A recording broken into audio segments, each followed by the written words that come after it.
more than banking. The city is alive on 97.3. City 97.3. Accra. There can be no other 97.3. No need to change. Keep it tuned to City. You're number one. Don't look no further. We've got it all covered. City FM. Good morning. Good morning. Good morning. Good morning. Good morning. Good morning, my neighbor. Good morning to life. Good morning.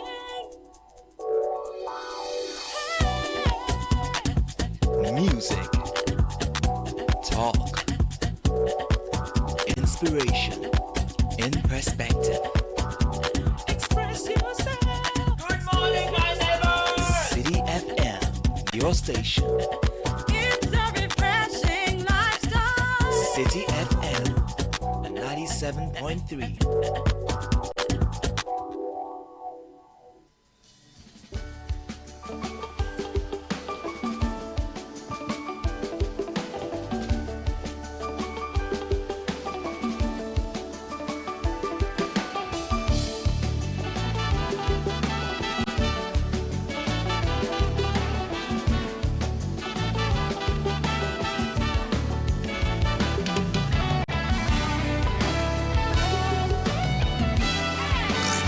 Unleashing the power of relevant radio. This is City 97.3. The City Breakfast Show. Rise above the noise.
As long as the Lord lives, there is victory for us. And indeed, there is victory for those who wait upon the Lord, and His blood is their shield. His word is a great heritage for them, and His grace overflows unto them. Diana Hamilton, powerful medley starting your morning. Brand new week, brand new day, brand new grace for great work and impact. Welcome to 97.3 City FM. This is the City Breakfast Show. My name is Caleb Kuda. How was your weekend? And what are your projections for the brand new week?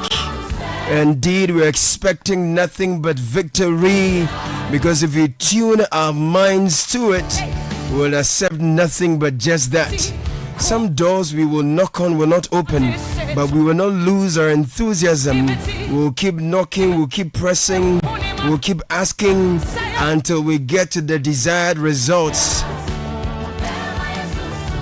Say Yehovah Tiasi Obema yen sunsuma hoden ama wonga wo tweno no. Oh my goodness.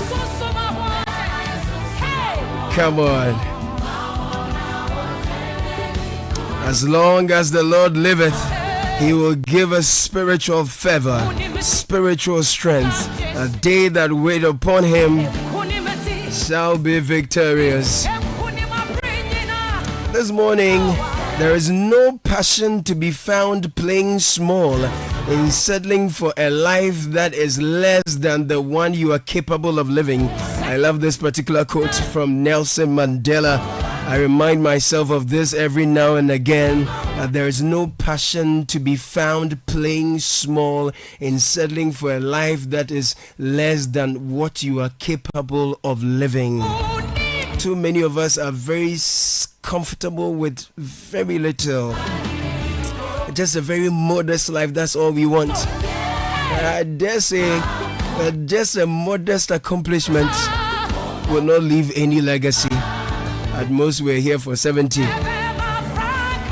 Let us strive for a legacy that will outlast generations. Our city is what it is because we are satisfied with the congestion and the filth. Our lives are what it is because we are generally satisfied with it. But truthfully, if you are dissatisfied with the quality of life you're living, something will push you. A fire will burn in your bones. You start rethinking, what will it take for us to have underground trains, for example? What will it take for us to have a national airline? What will it take for us to have a shipping line? What will it take for us to digitize our classrooms so our children are digital literates? What will it take for us to organize our markets in an orderly manner that reflects our collective intelligence? As it stands now, you know what it is. So Business says this morning, there is no passion to be found in playing small, in settling for a life that is less than one that you are capable of living. I want to dare you to believe that you are capable of living a better life than you are living now. Think about that, reflect on that, and see how you can work hard towards living your most optimal life. That's why we are here, to push ourselves collectively to strive for excellence. That was Business Sense, brought to you by Access Bank. Faketua Beji Kesia promo is in full swing. 2 mini draws, first mega draw. They've already taken place. 53 lucky customers have won their share of over 500,000 Ghana cedis in cash and other amazing prices like Netflix, Spotify, and Amazon Prime subscriptions. Now is your turn to win big. Simply deposit a minimum of 250 Ghana cedis into your new or existing Access Bank current or savings account to join the promo. Boost your deposit to 500 Ghana cedis or more. You qualify for the next draw. For our youth customers, spend 500 Ghana cedis or more with any Access Visa card and a chance in the next draw. The more you deposit, the higher your chances of winning. We have PS5, iPhone 16, Chromebook, and so much more in our mini draw, monthly and mega draws that are coming. It's happening from now to September. We're doing this together with NLA's Caritas Lottery platform. Faketua Beji Kesia train is here. 0800 004400. Call that number for more. Access Bank, more than banking. We're jumping into the news review. Richard de la Sky is here with Godfred Akotobuafo.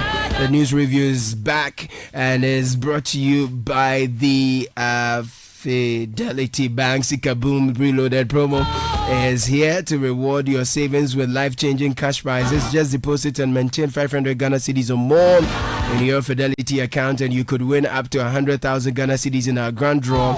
With every 500 Ghana cedi deposit growth, you stand a chance to win 5,000 Ghana cedis monthly in the draw. So if you don't have an account yet, open one, save smart and big, and save points.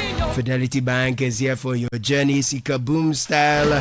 This promo is on the NLA's Caritas platform. Richard de la Sky, Godfred Akotobuafo, gentlemen, good morning to you. Good morning, Welcome Caleb. to a brand new week, my brothers. Calm down. It's Monday. Why you sound stressed already? No, I'm not stressed. Slow I'm just on some tempo this morning. Don't be on any tempo. It's Monday. I am just on some tempo Don't be on this any morning. tempo. Calm down. Calm down. You look nice. You and opulence are doing things, but it's okay. It's okay. You said that this is Ghana is happening. This is versus Ghana. Yes, it's happening from the Bring me 6th the to the numbers 7th. 0205-973. You see the tempo. 0205-973-973. Yeah, that's the number. What does that number do? If you're a Ghanaian inventor, you're a Ghanaian who is into the value addition chain, whether agribusiness, education, whatever it is, bring the best of Ghana to the This Is Ghana exhibition. We want to showcase your products to the rest of the world, to customers, to suppliers, to investors, and give you the mileage that your innovations deserve. So that's what the This Is Ghana exhibition is all about. It's happening at the Fua Sutherland Children's Park. It's big, it's large. We're all going to be there in our full glory, and we want to back what you do with our might, with the might of our media reach. That's what it is. But those of us who are associated with auto repair shops, can we also count? Yeah, absolutely. So far as it is, So far as you have an innovative way of fixing cars, you can come. By all means, you can come. Yes, if you have you issues. should call and register. Just call and register quickly. And pay. Yeah, and pay. People have been registering thinking that they are holding the spot. No. Once we see cash, you know that you've lost your space. So please. But Caleb, Yes, please. it's a happy Monday morning. It is. You know, I like Mondays these days, but there's something that has come to my attention, and people have raised it for a while now. The new flower pot road that leads to Spintex, the Manette one. Yes, Manette. Why is it that the Church of Synagogue, is it the name of the Synagogue Church Church of All Nations. Nations? Why are they allowed to take the road? Why? Especially on Sundays, right? Yes, why? Yeah. The Ghana Police Service have a station about a minute away from the church. Yeah. And they have been watching people take over that road to the inconvenience of other road users. Why on Sundays are some road users more important than others? Why they block the entire stretch? There are 2 lanes that nobody can use. And you see, if you are a new user of that, you're a new user of that road, you might run into somebody. Yeah. You see, because basically they shift you onto the middle lane where it is one-on-one. Okay. And Okay. And it defeats the purpose of the dual carriage. Exactly. You see, what, be it Sunday or be it Monday, a road is a road. Absolutely. Be it Tuesday or Thursday, it is a public road. And we cannot inconvenience the public in the name of serving God. The Ghana Police Service, I am surprised. You see, because the reason why this has come to my attention, I'm raising this morning, is that I have been shown several reports that have been made by the general public to the police. Yet nothing has Nothing seems to be done. This Sunday it happened. Have they given them any special permission to allow them to use the But if you've given them special permission, then the general public must be informed. And there that must be signages there must redirecting be traffic. signs that redirect traffic. There's nothing of the sort. So please, Ghana Police Service, if there is something like that, let us know publicly. Otherwise, bring sanity back to that road. Absolutely. We do not do that for anybody. Absolutely. A public road is a public road. You know, and let's not misconstrue this as being an attack on the church. No, that is not what we are saying. No way. We are saying that find them proper parking so that other road users can use the road for the purpose of which we spent millions of taxpayer dollars to build that thing. We are simply asking Synagogue Church of All Nations to do unto others as they will wish them do unto them. Good morning. Good morning. The Inquisitor this morning, we are staying with God. Yes. From God or not. Prophets in Gaiman agenda. I don't know what that means, but I'll give you details on that. NPA warns against repainting of cylinders. Let me take you to the Ghanaian Times. The big story says NDC Tamale Central Primary Elections. Who succeeds late MP as 14 hopefuls pick up forms to contest. Also on the front page this morning, President strikes $100 million agri deal, meets UN Secretary General at TICAD. The Daily Gist this morning also has a free anchor on the front page. It says a free anchor runs from death prophets. It has already. You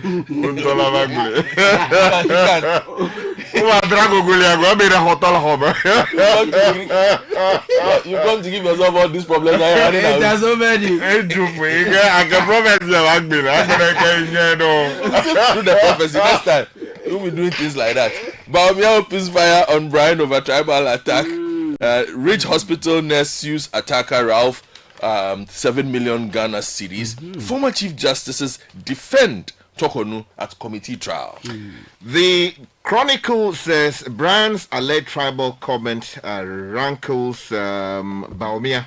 Also, Akwetia by-election, police to deploy Black Maria. 5 arrested for possession of weapons. Front page of the Daily Guide goes with the Brian story. He says, stop twisting my words. Shatawale undertakes spiritual cleansing after Iyoko release. He went to pull a Neyman in Teshi. Baumia slams tribal religious propaganda also on the front page. And 21 government tablets missing at Isiama Senior High School. The Ghanaian publisher says Baumia blast Brian over reckless tribal comment.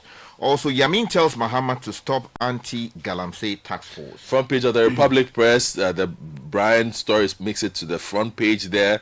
The nurse seeking compensation from Citizen Ralph is also there on the front page. Anti-Galamsey tax force seizes excavators in Asante Akim North. The new publisher says Shatta Wale goes for spiritual bath. Seawater cleansing rituals after Iyoko saga. Also, the story about Baumia firing at Brian over those comments he found unacceptable. The front page of the Herald this morning, Education Minister warns against duplication in teacher training funding. Crops, homes and livestock under threat as Bagre Dam spillage looms. And then selective retirements in Ghana Police Service spark uproar. Let me take you to the Today newspaper. 2025 BEC results out. First year senior high school students to report to school on October the 18th. Also on the front page this morning, refund 17,000 Ghana cedis disability allowance paid to you, park orders teacher. And finally, from me, the front page of the Informer also has the Brian story. And then let me just give you the BNFT quickly. Outstanding corporate debt falls 95% year to July. The Economy Times says this morning, Ministry of Finance, BOG, leading efforts to recapitalize banks with insufficient capital. Also, BOG moves to fix challenges in the forest market. And if you go to the Daily Post newspaper, we're told that Japanese businesses to invest $100 million to make Ghana Africa's first AI-powered agriculture hub. Okay. And something here that says empowerment of the youth is the true essence of political power. Kabila is quoted here. All right. I say. Let me take you online now. Channel1newsonline.com. 10 arrested, 9 weapons seized ahead of Akwetia by-election. And we are told BEC results on that. Nukes pushes for student representation on WAEC committees. High interest in Tamale Central seat shows confidence in Mahama's government. This is Tanko Computer. And then in the Ashanti region, Rexec begins probe into Mansu Tontokrom mining dispute. Asiadun Ketia calls for lasting solidarity cohesion behind Alhaji Limuna's funeral. And Brian Echampon denies blaming Baumia for ethnic tensions and calls for party unity. As you've heard earlier, Dr. Baumia has said that using tribalism to desperately seek votes is unfortunate. That's on the MPP race. Russia blames nuclear site attack on Ukraine as Kiev marks Independence Day. Another suspect arrested in immigration officer's murder. And if you go to Headporter jail 2 years for damaging beams on Obechebi Lamte interchange. This particular incident, yesterday I observed that the guardrails at the Medina Zongo junction, people are loosening the boat and taking them away one by one. They're just removing. You go past some stretch and then you realize that it's not cut. It's not like they did they used something sharp to cut it. The boat and everything is gone. Attention is been unscrewed. Thank you. Attention must be paid to that. If you go to citynewsroom.com, Ghana's rising population straining fiscal consolidation efforts. This is the IEA warning. Our population is increasing and is straining our fiscal consolidation efforts. Now, tax analysts are cautioning GRA on risks of double taxation in overseas income drive. Government misses T-bill target for third week straight as yield edge higher. And on the DDEP, Professor Bokpin says 9.7 billion Ghana Citi coupon payment restores investor confidence ahead of bond market return. And Bahamas Japan visit yields major gains for Ghana. Akwetia, a no-go area for weapons. This is the Small Arms Commission warning. If you go to My Joy Online, Mahama reaffirms Africa's readiness for business.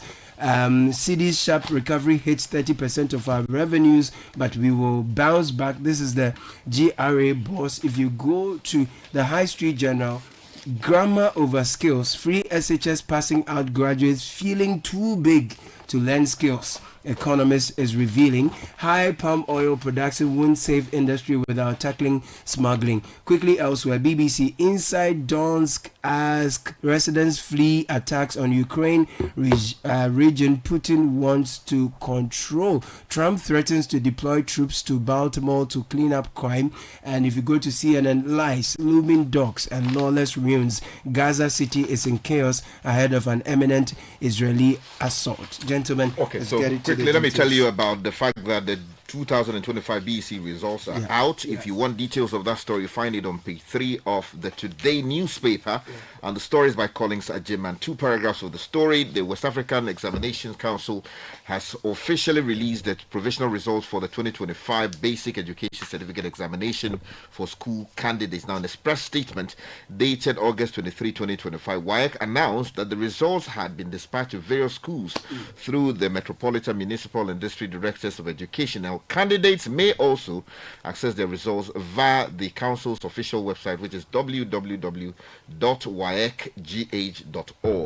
So if you're interested in finding out how your ward performed, please, you can take the newspaper for details and also go online. Now, still on education, on the 2025-2026 academic year, it is to run both single and double track systems. This is the GES. Ghana Education Service has refuted claims that the 2025-2026 academic calendar has fully reverted to the single track system. In a statement issued on its official Facebook page, GES explained that the new calendar provides for both single track and double track schools, contrary to reports circulating in some sections of the media. And this morning on the Citi breakfast news, we heard the education minister say that massive infrastructure, digital inclusion, all these have to be achieved before we can phase out the double track, which he lambasted in the same sound bites. However, he did not give us a timeline as to when he feels that we can reach the infrastructure, we can bridge the infrastructure gap in order to phase out the double track entirely. Yeah, but just mention quickly that October 18 is the date for reopening for new students to go into senior high school. Very well. I'll stay with education on please. page 4 of the Herald newspaper, and the head education minister you've been talking about, Arina Idrisu,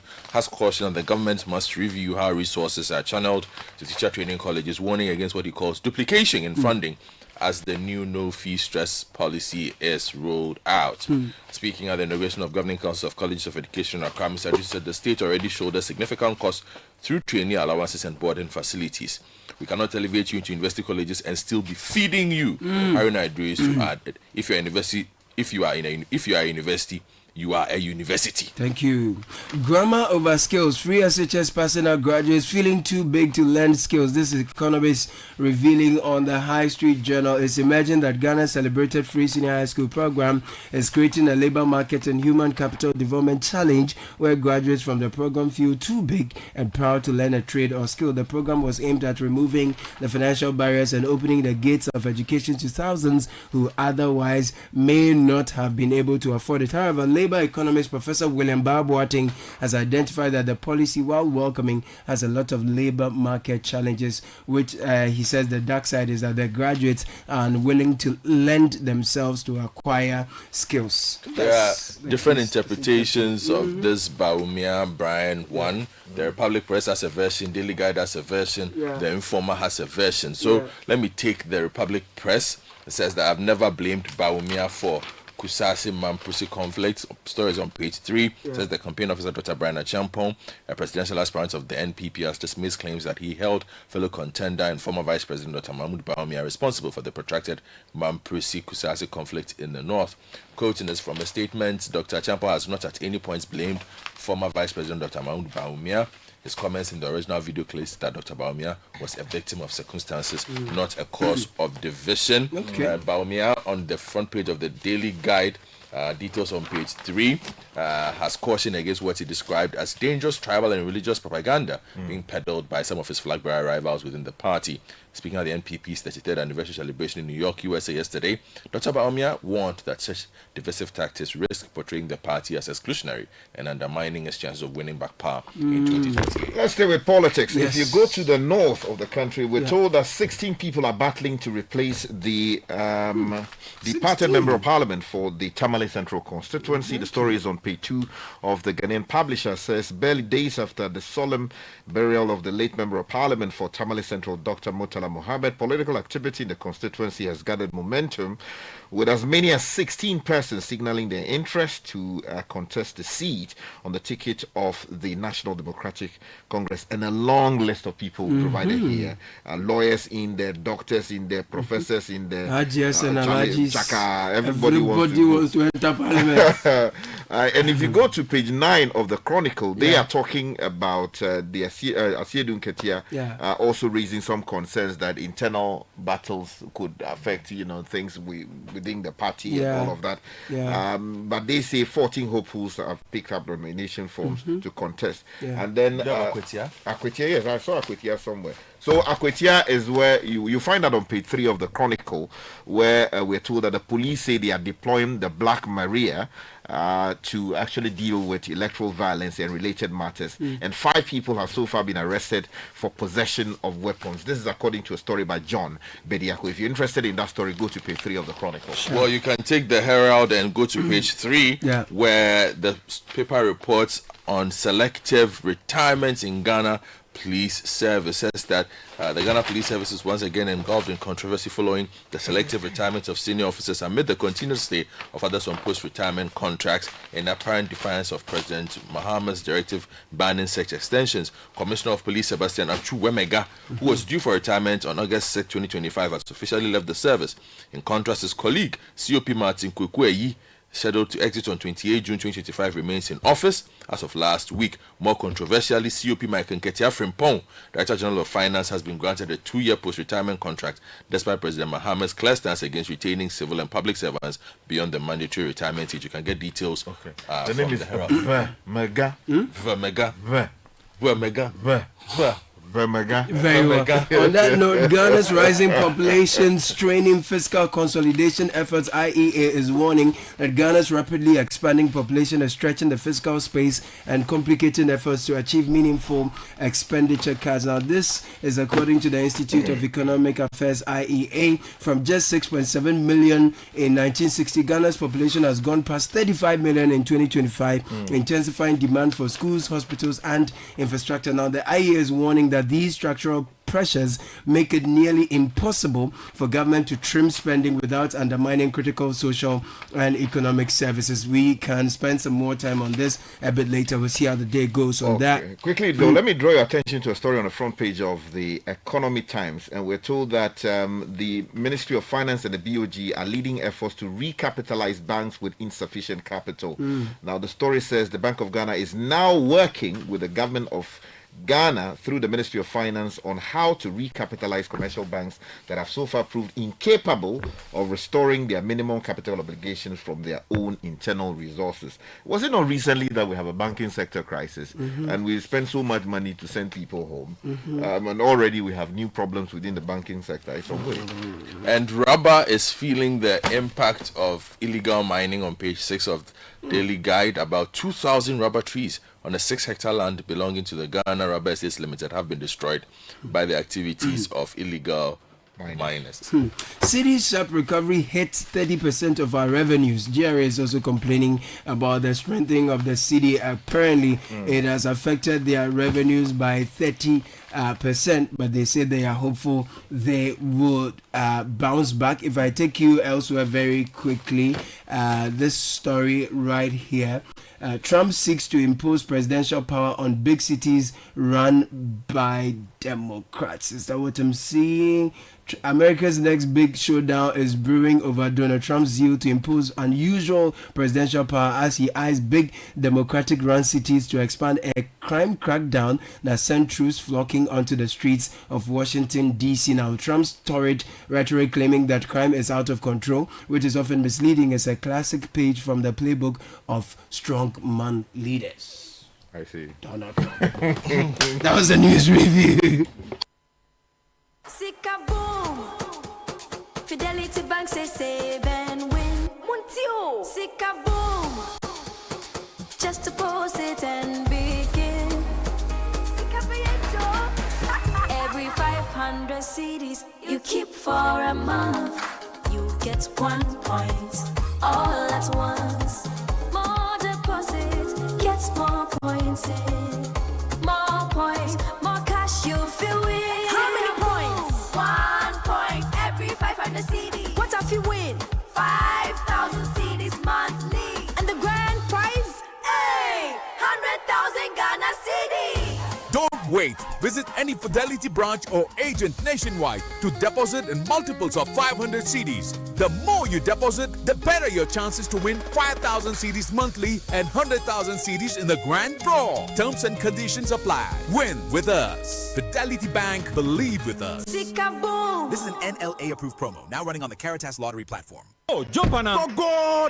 Ah, Google me. At what time when you come back where I don't hear the sound of your car? Why you buy new car? No, I don't change my car. It be the same ride. It be the fuel way I change. Way one shouts it. Ever since I started using the all-new Excellium Premium Fuel, fortified with 3-in-1 action. Oh, Joe, now my car they run like electric car. No, so. This is the type of fuel where they want to. Because now engine they cost. Where they want for way if I buy it, it go protect my engine. And with the small way I buy, I go drive, sir. Absolutely. It's like strapping a turbocharger to your engine and giving it a protector. And what they bust my mind self be the 3-in-1 action, no? Excellium they prevent up to 99% of deposit. It be anti-wear, some be anti-corrosion. Won't pay when I open them. Hey, yeah. So where can I find this magical fuel? Just head over to any Total Energy service station and your car will thank you. Hey, then make a finish my gobe fast, then rush go Total Energies. My friend, but why you hand my gobe inside? I give you info. Make a fill the gobe too small. Go. Excellium is designed to protect your car engine, decrease fuel consumption, and lower CO2 emissions. Don't say fuel, say Excellium. Choose Excellium, choose quality. This is the Citi Breakfast Show, the city's biggest conversation.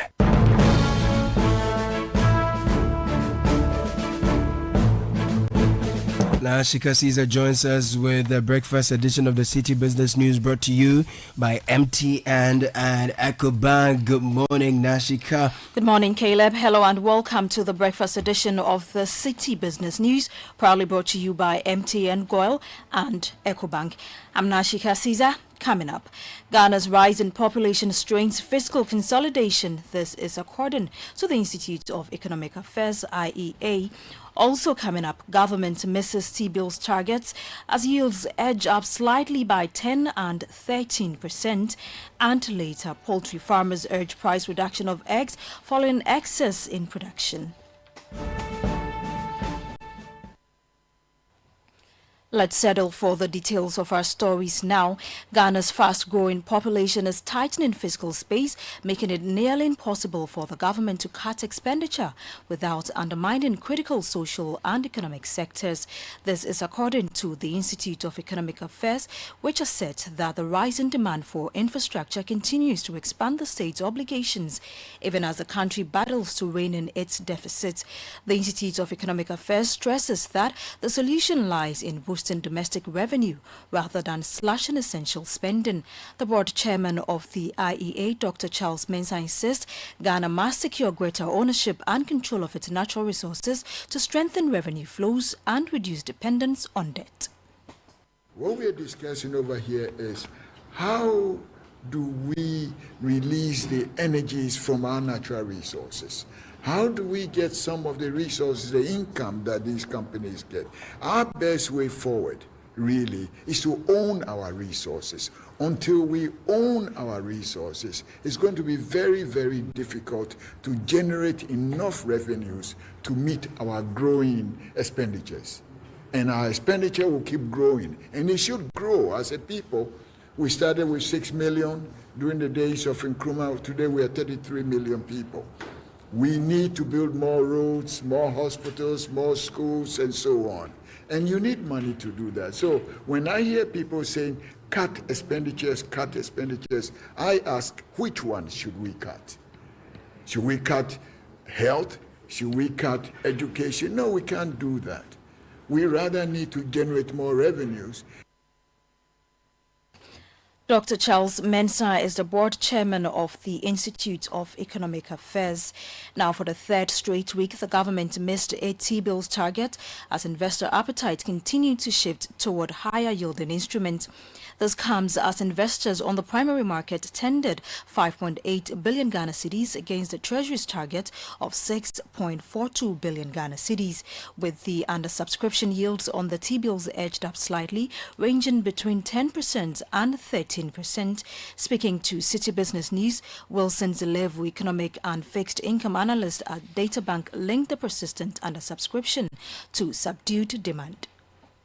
It's no surprise that Treasury's primary auction continues to suffer these undersubscriptions. The yield on the relatively risk-free instruments is low compared to other alternatives on the market. Currently, the holding period return on a 56-day bill is higher than that of the 91-day bill. Just last week, the Bank of Ghana's open market operation rigged in about 10.5 billion ahead of the Treasury's Friday auction. We noticed yields edged up, clearly indicating some pushback in terms of pricing on the part of investors and also, increased acceptance on the part of the Treasury in terms of high yield bids. Looking ahead, we expect these softer demand dynamics to persist as banks, balance credit extension with a stubbornly high non-performing loan ratio.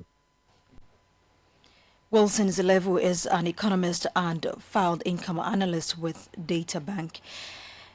Moving on, economist Professor Godfred Bokpin says Ghana's latest coupon settlement and that the domestic debt exchange program strengthens investor confidence as the government prepares to return to the bond market. Government recently cleared 9.7 billion Ghana cedis in coupon payment, bringing total debt service for 2025 to 19.4 billion Ghana cedis. Economist Professor Godfred Bokpin in a Citi Business News interview noted that staying current on obligations is critical for restoring credibility both domestic and international investors. If you look at what we have gone through with the debt restructuring and the fact that it has wounded confidence in the market and all of that, I think the predictability and the sustainability of keeping to the debt repayment roadmap is good for building confidence. Remember, government itself is thinking of opening the bond market and all of that. You need this predictably to be able to consolidate confidence so that we can open the bond market and hopefully also open the international capital market going forward. That would offer some kind of transition and flexibility for government-owned fiscal operations, debt sustainability, because remember that without we entering the capital market, even the domestic and the international, is going to be difficult for us in terms of refinancing the bullet payment that lies ahead in 2027 and 2028, in addition to financing government projects and all of that. Is going to be difficult. You heard the economist Professor Godfred Bokpin. Now, some tax analysts have identified the need for the Ghana Revenue Authority (GRA) to proceed with caution in its bid to tax the foreign income of Ghanaian residents living abroad. The authority has revealed that over 1,000 letters have already been sent to Ghanaians who own assets and earn income overseas, directing them to reconcile their foreign tax payments with their domestic obligations. One of the analysts, Francis Tumobo, in an interview with Citi Business News, stressed the need for the GRA to avoid unfair duplication of tax payments and prioritize data accuracy.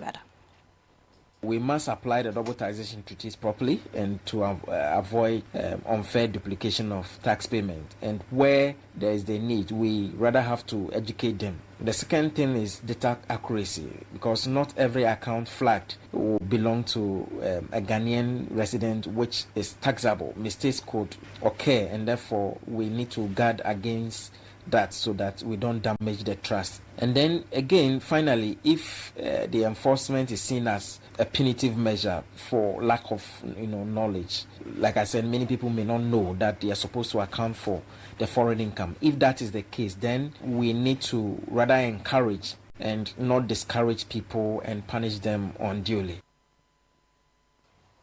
Francis Timoboy is a tax analyst. Now, poultry farmers are asking the egg traders to pass on recent drops in farm gate prices to consumers.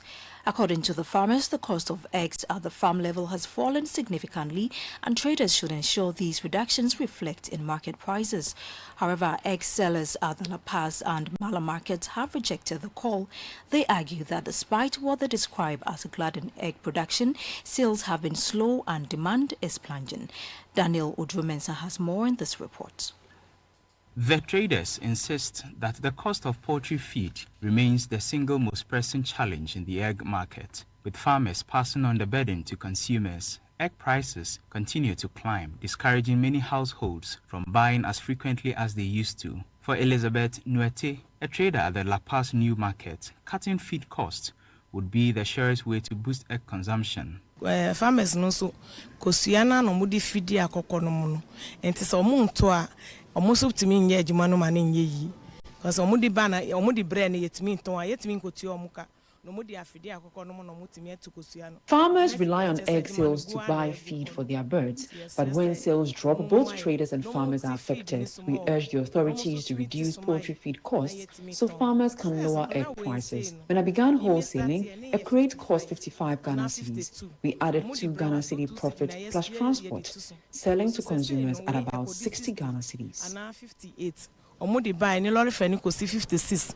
Now so they are 58. At Mala Market, however, one trader dismissed talk of a glut, arguing that sluggish sales, not overproduction, are creating the illusion of oversupply. There is no glut in egg production.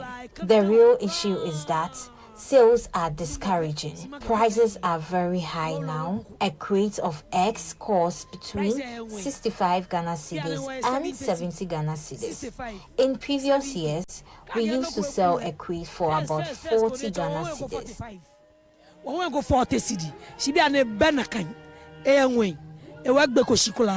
Meanwhile, the Chief Executive Officer of the Greater Accra Poultry Farmers Association, Ali Mohammed, revealed that farm gate prices of eggs have dropped. He urged traders to ensure those reductions are passed on to consumers. We try to sensitize those who pick eggs from the farm gates to do something about their pricing. But the post-market survey is telling us that no, they are not responding. They are not responding at all. Is actually having a toll on, because the farmer realized, look, patronage has fallen. So just to, because there's no proper storage from these our local farmers too. So they try to do that kind of, you take more, I'll reduce by this number of cities for you. But there is for the market women to also reduce it at the market. You heard there the CEO of the Greater Accra Poultry Farmers Association, Ali Mohammed, ending that report filed by Daniel Udrumensa. Now, on the interbank market today, the dollar is selling for 10 cedis 90 pesos, while the British pound is going for 14 cedis 76 pesos, and the euro is going for 12 cedis 78 pesos. And that's it for the breakfast edition of the City Business News, proudly brought to you by MTN Goil and EcoBank. I'm Nashika Caesar. Many thanks for your company. Do have a great business day. If you know these sounds, you didn't just live through the 90s. You lived the experience. Back then, connection took minutes. Today, it takes a blink. You express yourself with memes. You hold video calls across continents. You say hey to an AI who responds, "Hello, Kwame." You order rides, dinner, and dreams all from the palm of your hand. A lot has changed, so have we. For over 3 decades, EcoBank has evolved with you, leading digital banking in Ghana and across 33 African countries, pioneering solutions built around how you live, move, and dream today. From our express points to EcoBank Pay, online banking, and the mobile app, we are where you are. Here for today, ready for tomorrow. Now, that's change. Powered by EcoBank. EcoBank, a better way to bank your way. EcoBank, the Pan-African Bank. Ah, Ma, have you received the delivery? See on the rider's bay. Send in the momo. Okay, *176. Ah, Paco. Don't you use a smartphone? Use a momo app, ne? Huh?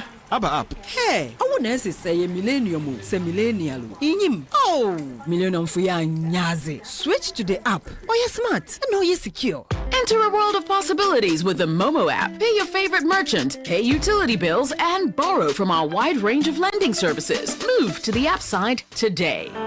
MTN.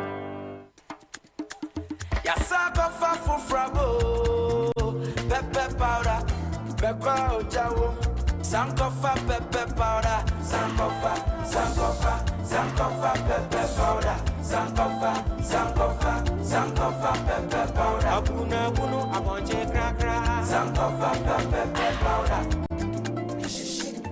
Sankofa pepe powder. Ciao.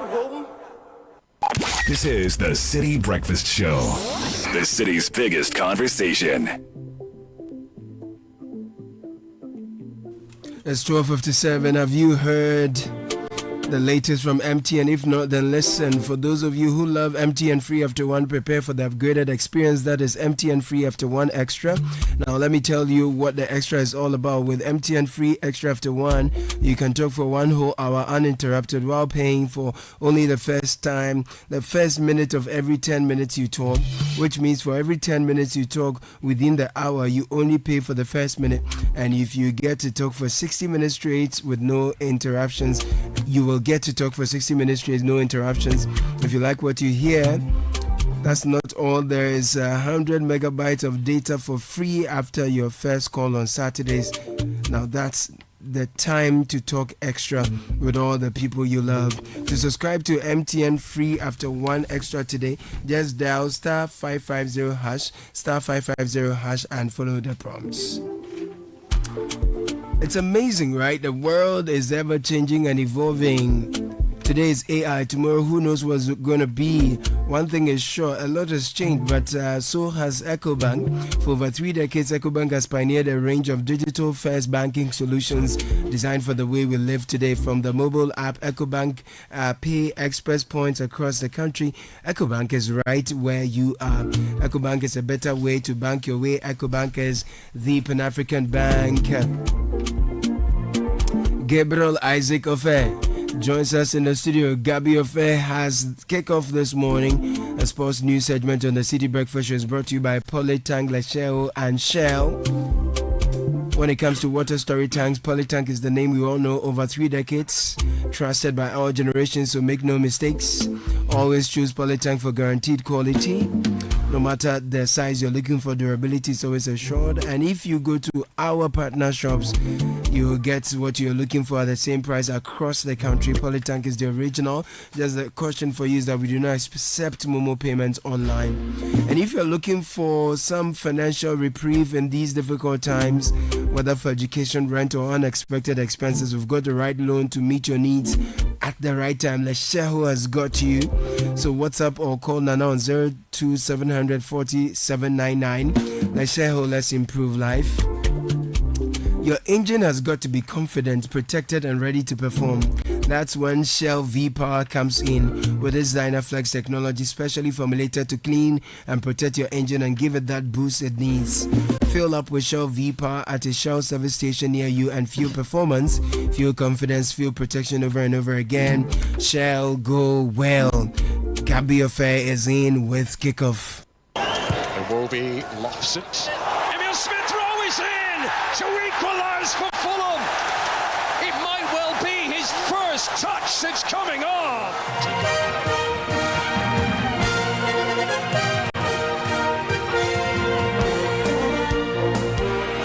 All right, so Fulham holding visitors Manchester United 2-1 draw at the Craven Cottage. More reactions for match day 2 of the English Premier League. Plus this. So he's going in for his corner kick. He comes in, it's an in-swinger, go to the back, Blackpool. It comes to the chance. Goal!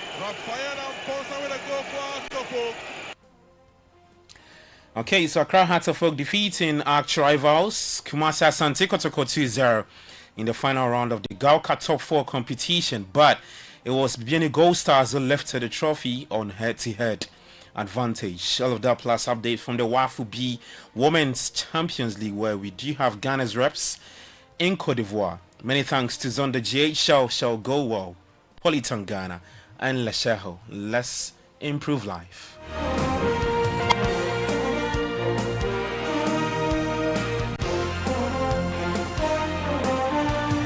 Alright, I'm Gabi Ofe. Let's start off with the Gauka Top 4 at the University of Ghana Sports Stadium. Hearts of Oak produced a commanding performance to defeat rivals Kumasi Asante Kotoko 2-0 in the final round of the competition, but it was Bibiani Gold Stars who lifted the trophy on head-to-head advantage. We have from the two coaches. First off, Kotoko's assistant coach, Prince Yao Owusu, followed by Masudi Dramani of Hearts of Oak.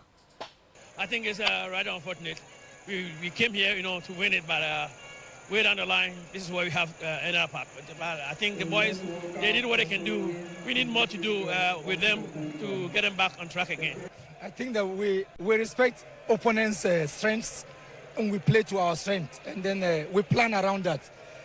There was a lot of work on Saturday just to do walkthroughs in terms of how we will deal with their long ball situations, and then anticipating for second balls, and then trying to put pressing on their center backs so that they can make mistakes.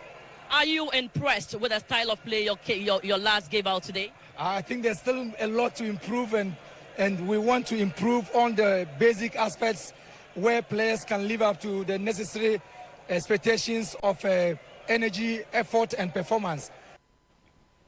All right, so that's Hearts of Oak's head coach, Masud Didi Dramani, speaking. Early on, you heard from Kotoko's assistant coach, Prince Yao Owusu.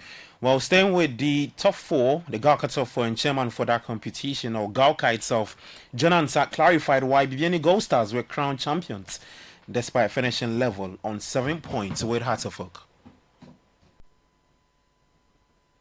So we are using head-to-head. Gold Stars have won. Hearts of Oak is the second team. Okay. How do you feel about this whole tournament at the end of the day? Well, I think that we went through very big challenges, but then fortunately for us, we are through. And I'm happy with the crowd that we have experienced here. This tells me that going into the coming league, we're going to get a very good matches to be watched. The crowds will support the teams. They are all GACA members, and I hope that they support them very well. All right, so that's John Ansah, chairman for Gauka, speaking there. Well, so Bibiani Gold Stars 7 points, goal difference of +1. Heart of Oak 7 points, goal difference of +2. And for Heart of Lions, they finished third with 4 points. Kumasi Asante Kotoko rock bottom of that group, lost all 3 matches and so 0 points in that competition. Well, speaking of Heart of Oak, they could win another trophy, this time in the Democracy Cup, which is slated for September 5 at the UJ Stadium. The Phobians will take on Citi rivals Accra Great Olympics. And for the Speaker of Parliament, Alban Babin, he received the cup trophy. The trophy ahead of the match between Heart of Oak and Great Olympics. The Speaker also confirmed he will lead a delegation to present the trophy to other arms of government.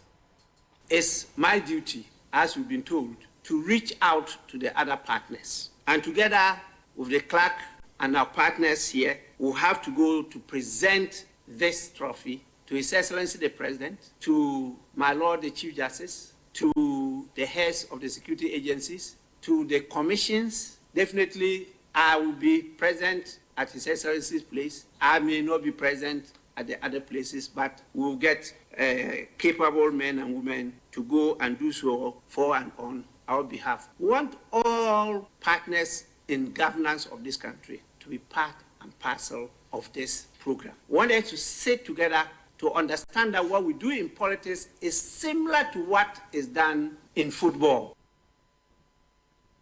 All right, so that's the Speaker of Parliament, Alban Babin, speaking there. Well, we take you to Cote d'Ivoire in the WAFU B Women's Champions League, and Police Ladies face a challenging start to their qualifying campaign, losing 2-1 to Nigerian side Bayelsa Queens in the opening Group B match on Sunday. In the other Group B fixture, Sam Nelly defeated ASCO, making Police Ladies' next 2 games critical for semi-final qualification. The Ghanaian side will now face Sam Nelly in the second group match on Wednesday, August 27. In the Chan tournament, Senegal are through to the semis of that tournament. Will face two-time winners Morocco in the semi-finals. The last four lineup was confirmed after a dramatic quarter-final weekend in East Africa that saw all three co-hosts Kenya, Tanzania and Uganda eliminated despite passionate home backing. Sudan also beat Algeria in the quarter-finals, and they are coached by Ghana's Kwesi Appiah, guiding Sudan to the semi-finals of the Chan tournament.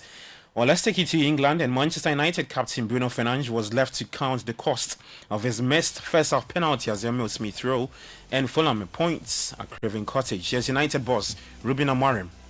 It was a tough match. I think when we score the goal, we forget about maintaining the way we should play. We were just thinking about maintaining the results. We want to win so bad that we forget about maintaining the possession, try to push the opponent. We just gave a little bit the game to Fulham. We started really well until the goal. I think we were a good team. We can do better. All right, so that's United boss Ruben Amorim there. Well, United are still waiting for their first 3 points of the new season. At the Hill Dickinson Stadium, Everton's new home ground, it was a great start to life at their new home venue, beating Brighton and Hove Albion by 2-0. Jack Grealish assisting the 2 goals for the Toffees. Crystal Palace and Nottingham Forest played out a feisty draw at the Selhurst Park amid a backdrop of fan needle and managerial uncertainty. Well, off the pitch, the Football Association is investigating a banner unfurled by Palace fans that depicted Nottingham Forest owner Evangelos Marinakis holding a gun to midfielder Morgan Gibbs-White's head. Forest are hugely disappointed that supporters were permitted to bring the banner into Selhurst Park, according to World Play sources. On Saturday at the Emirates, Victor Gyökeres scored his first Arsenal goals as the Gunners put 5 past leads after unveiling new £60 million signing Eberechi Eze before kickoff. Well, Gunners Anton Semenyo assisted for Bournemouth in their 1-0 win over Wolves at the Vitality Stadium. Mohamed Kudus also played 86 minutes for Spurs. His side beat Manchester City by 2-0 at the Etihad Stadium. Yes, City boss Pep Guardiola. Was it a big difference facing Thomas Frank's Spurs side to the Spurs of last season? It's the beginning of the game, so I'm not going to say now it's Thomas is better than Anjo, Anjo is better than Thomas. So it's a question of the Spurs. So for me, Spurs always have been a good team, and last season was, and this season again. Aït-Nouri had to come off injured in the first half. Is that anything serious? I don't know. I didn't speak with the doctors yet. Pep Guardiola is Manchester City boss. Now later today, Newcastle United will take on Liverpool at the St James's Park at 7 p.m. in the match day 2 of the English Premier League. In Spain, Kylian Mbappe scored twice as Madrid continued a perfect start to the season in La Liga with a 3-0 victory at Oviedo. Barcelona were 3-2 winners over Levante. Thomas Partey featured for Villarreal 45 minutes for his side as they trashed Girona by 5-0. Let's finish off with some tennis. In the US Open, and Daniil Medvedev was knocked out of the tournament after a meltdown sparked by a photographer walking onto the court during the first round defeat to Benjamin Bonzi. Novak Djokovic is through to the next stage after beating USA's Lena Tien 6-1, 7-6, 6-2. In the women's singles later today, Madison Keys will take on Italy's Renata Zarazua, and Barbora Krejcikova will take on Victoria Mboko of Canada. There's more tennis news later at 5 p.m. In the meantime, you can head to citysportsonline.com and on X. You can find us at City Sports JJ. Kickoff is proudly brought to you by Shell Goa, Zonda Jade, Politangana, and Lesheho. Let's improve life. I am Gabi Affair. Enjoy the rest of your day. Do take care of yourself and bye-bye.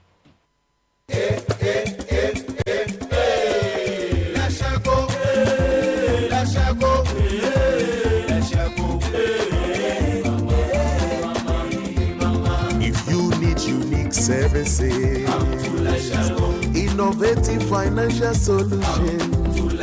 We deliver on our promise, cause we are number one. Let's share go, we improve your life.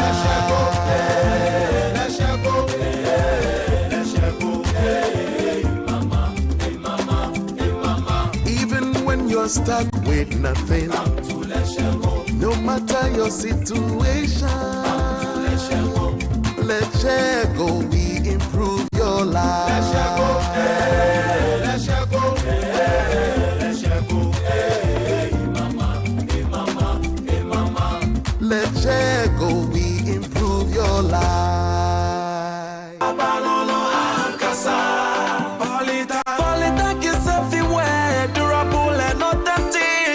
Stronger brand you can trust. Polytank, we get some more Rambo and get some more super. And the Polytank we did for Papa no no, Papa no no, Papa no no, Papa no no, Papa no no, Alcazar. Polytank, the original, always the best.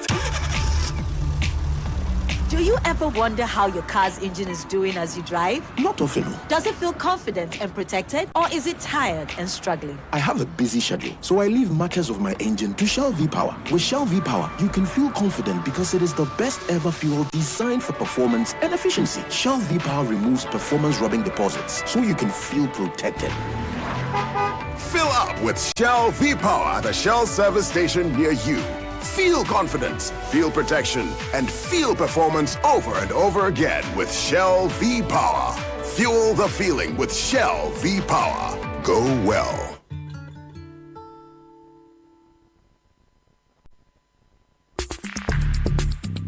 Join the conversation on the City Breakfast Show on Facebook at facebook.com/City97.3, Twitter at twitter.com/City973, and Instagram at instagram.com/City973 with the hashtag CityCBS.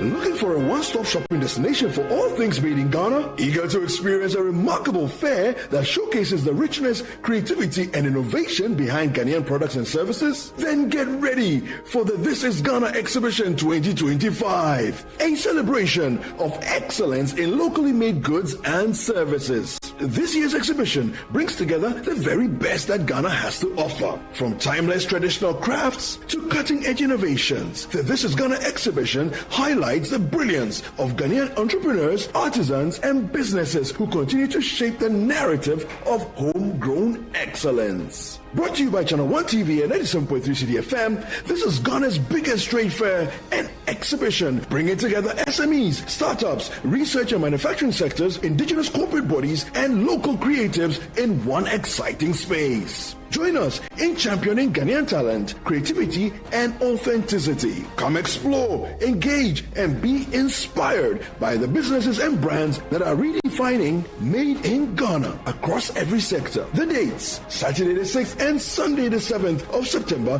2025. Time is 10 a.m. through to 5 p.m. each day. The venue is the Afro Sutherland Children's Park. For inquiries or participation details, call us on 0205 973 973. The This is Ghana Exhibition 2025 is powered by Channel 1 TV and 97.3 City FM and is proudly sponsored by MTN, EcoBank, Side Hustle by EK Brand Consult, Ghana Enterprises Agency, Ghana Export Promotion Authority, and Ghana Exim Bank, and is supported by Twilight Industrial Company Limited and Build Financial Technologies.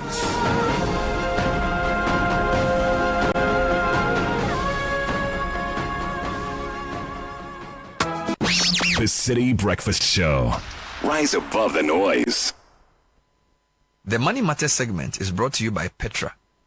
Petra, achieve more. Welcome to the Money Matters segment with Petra. Here's something we don't say enough. Earning more without planning is just a faster way to go nowhere. You might be making 20,000 cedis a month, but if it's just disappearing into school fees, hangouts, or rent hikes, you're just not building, you're just surviving. Let's change that. Petra is here to help you structure your wealth, invest, grow, protect, and plan. And yes, we'll meet you wherever you are. You've earned it. Now let's multiply it. Petra is here to do life with you. Call Richard on 0593 811 835. That's 0593 811 835. Petra, achieve more. The Money Matters segment was brought to you by Petra. Petra, achieve more. Unleashing the power of relevant radio. This is Citi 97.3. Good morning, class. My apologies. I'm late for your class today. My apologies, like I said. On my note, the economy. What's your next class? Psychology. Okay, who can help me? I want to send money with my bank. Withdraw some monies. I feel let me tank. Me try error. Hey, to be frank, Badok. This your bank there. It be junk. Digital Bank of the Year. FA, the bank of the moment. Doc, and your way. Safe and smooth. You know go talk plenty. First Atlantic Bank. FA. Yeah, they've won it back to back. Up to now, no bank is close to that. Back to back? Yeah, Doc, that's the fact. So, Doc, if you sign up, you can depart. 2 times winner, Digital Bank of the Year. Back to back, if I enter your ear. Quick, safe, always on time. Secure transactions for you, my dear. Pay your debt and bill. Stay home or relax and chill. First Atlantic Bank be the deal. Charlie, FAB and your bill. To pay your debt and bill. Charlie, FAB and your bill. Go the guitar. It's time to take the next step toward your dreams. Admissions are now open for our October intake at Lancaster University, Ghana. Get ready for a world-class education, global opportunities, and an unforgettable experience in Ghana. For more information, contact us at +233 030 211 8989 or send an email to admissions@lancaster.edu.gh. Apply today and begin your journey to success with Lancaster University, Ghana. Your future starts now. The City Breakfast Show. This is the City Breakfast Show. The city's biggest conversation.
Demincy, don't you break my heart. Mommy, come on, you never need it. Oh, yeah, you want you say. Mommy, come on, you never need it. What's on your master?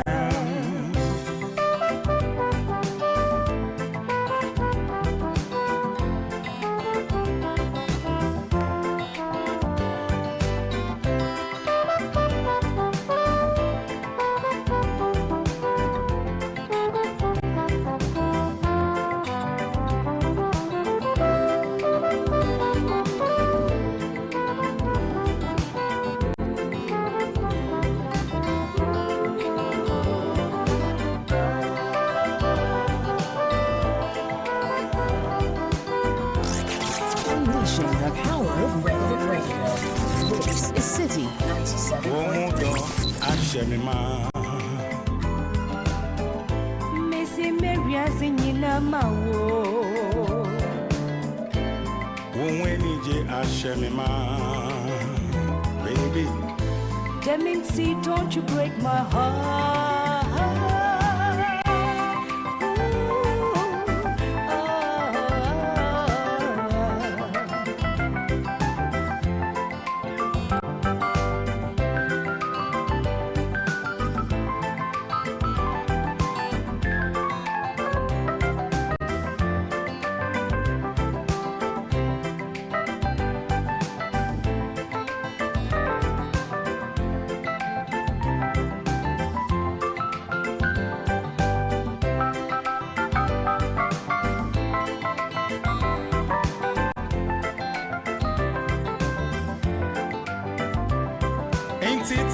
Channel, Mammy Mo, Nkomobi, Nkomoni, Narani there.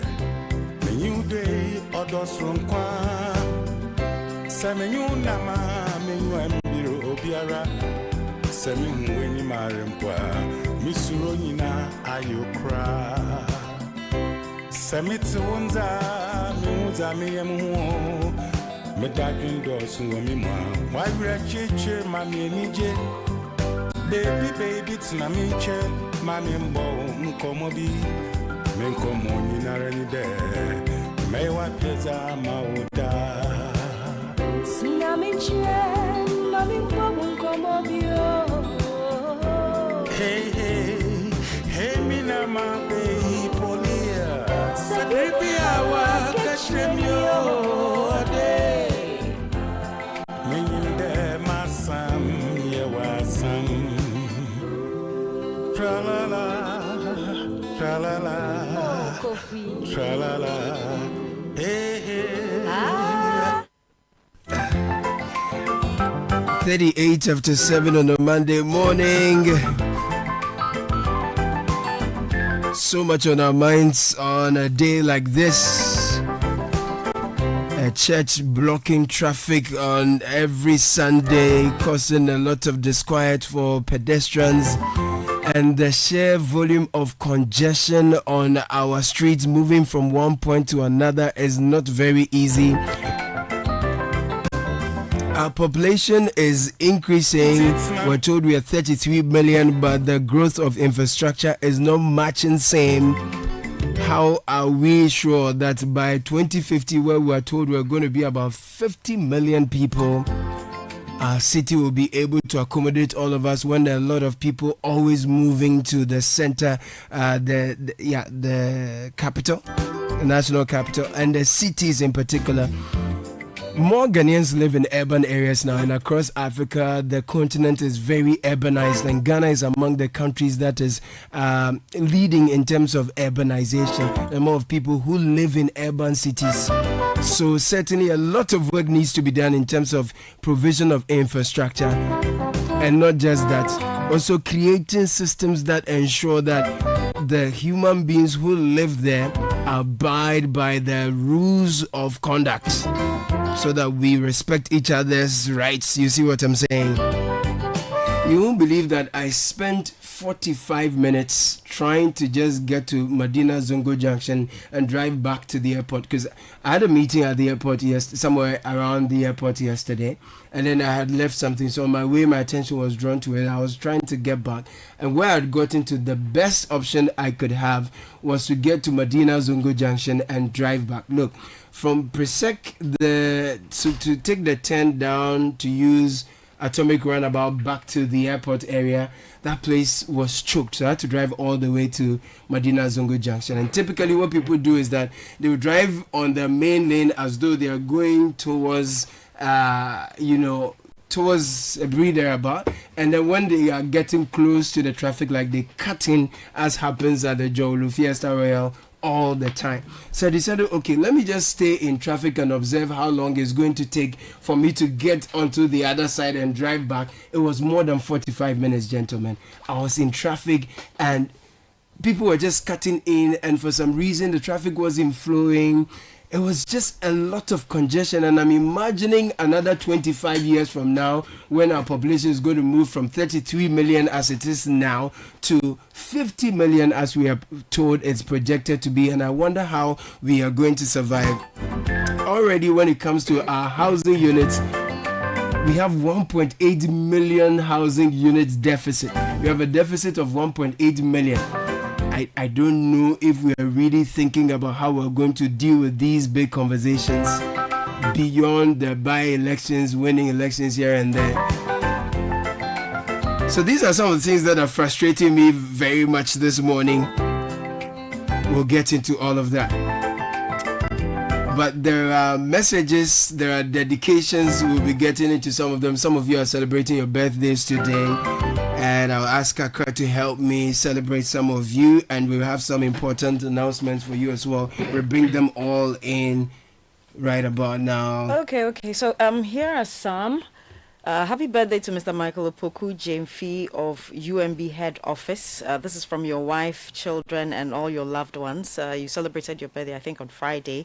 Happy birthday to Millicent Che Bafo of Benstill School Systems Doves 1, Amakum Kumasi.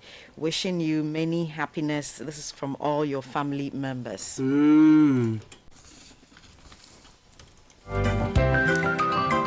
And what are you proud of? At First Atlantic Bank, we are proud to be crowned Digital Bank of the Year, not once, 2 times, back to back.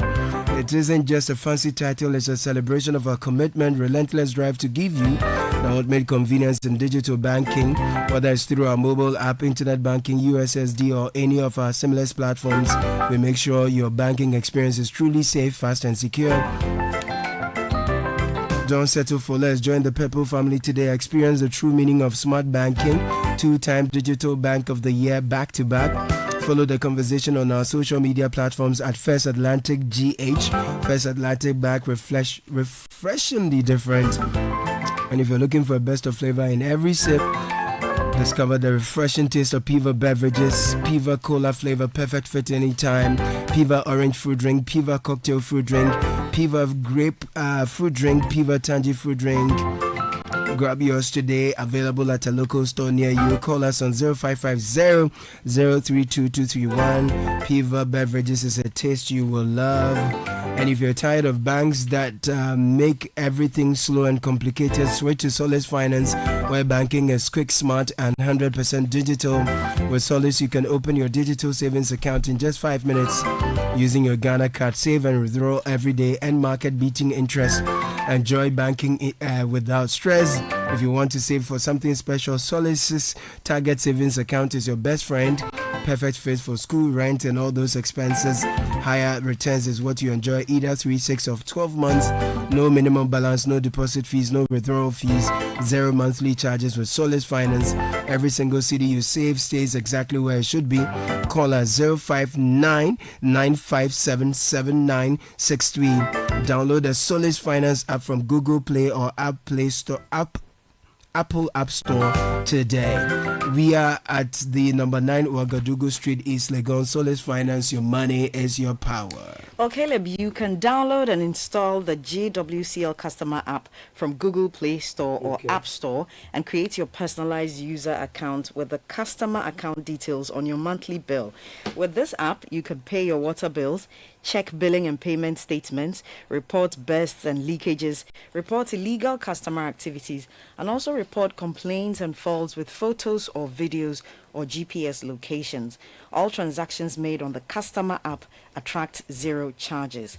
Ghana Water Limited at your service. When time is of the essence, banking should not slow you down. Skip the queues and deposit cash straight into your account with Zenith Bank's cash deposit ATMs, available 24 hours a day.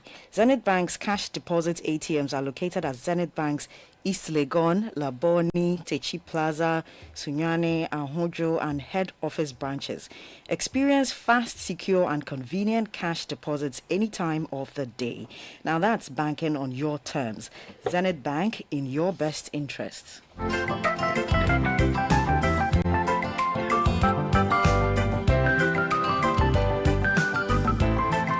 Some dedications, Sky. Yeah, so this one says, happy 40th birthday to Dr. Raphael Bafoewa. God bless you, my dear. It's coming in from Angela and the kids, Gabriela and Michael.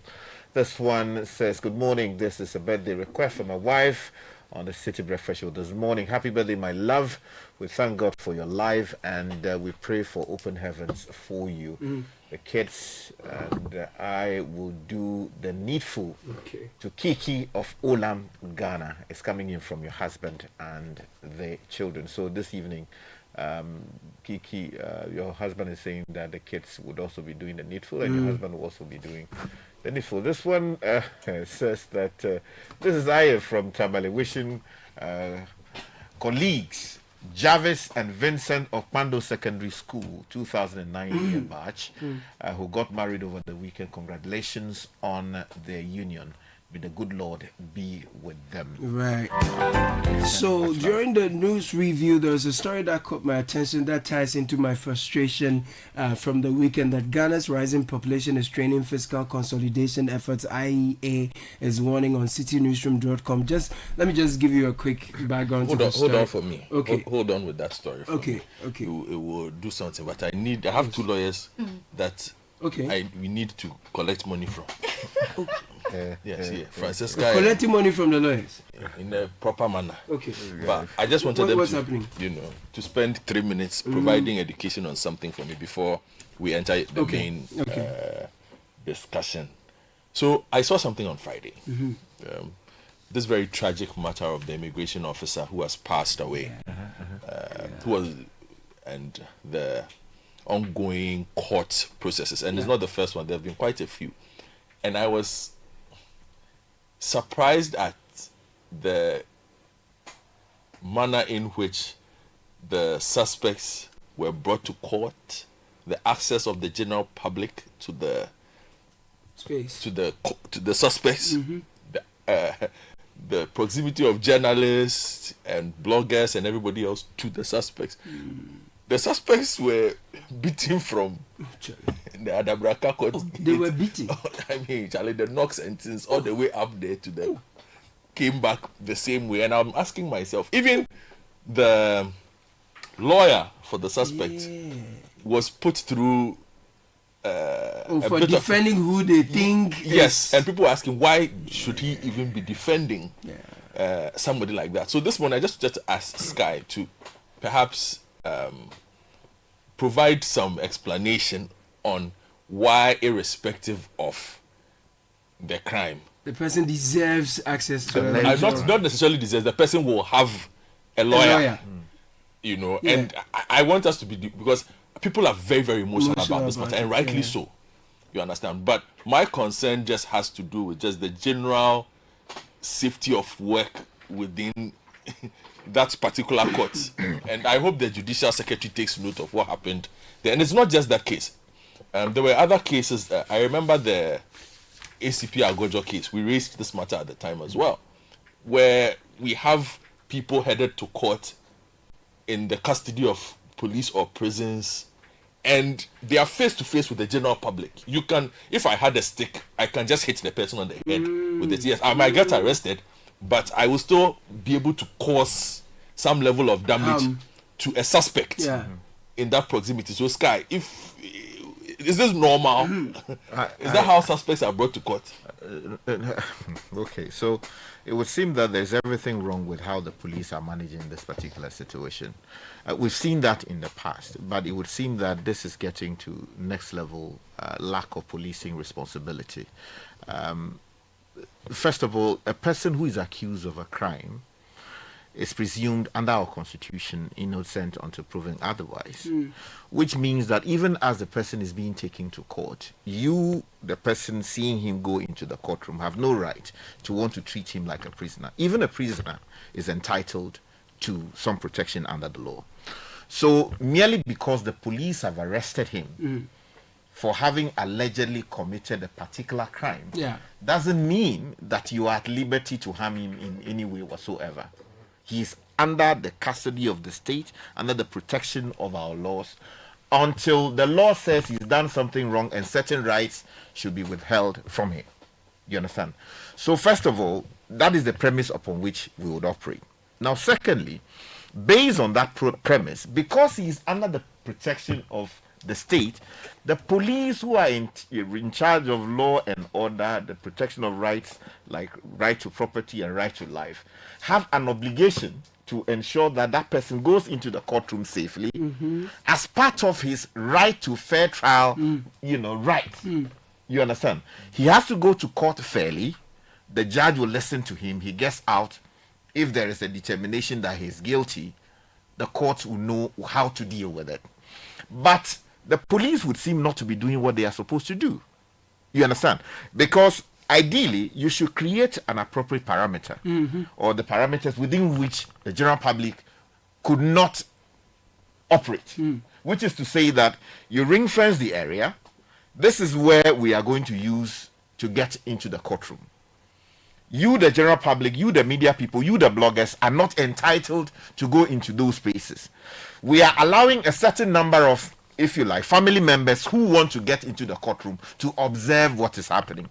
We are also allowing a certain number of journalists who want to get into the courtroom to observe what is happening. But it would seem that we have a free-for-all situation. You saw the video. Yes, free-for-all situation where people can sort of leap and do untoward things to the suspect when the suspect in the first place has not been found guilty of having done anything. He's just been arrested by the police who say they have evidence to show that he did A, B, C, D. Those pieces of evidence have to be tested in the crucible of the courtroom to understand whether or not it's possible to come to the conclusion that this man is guilty of the offense he's being accused of. Until that is established. You cannot, and even if it is established, the court would define how the person is dealt with.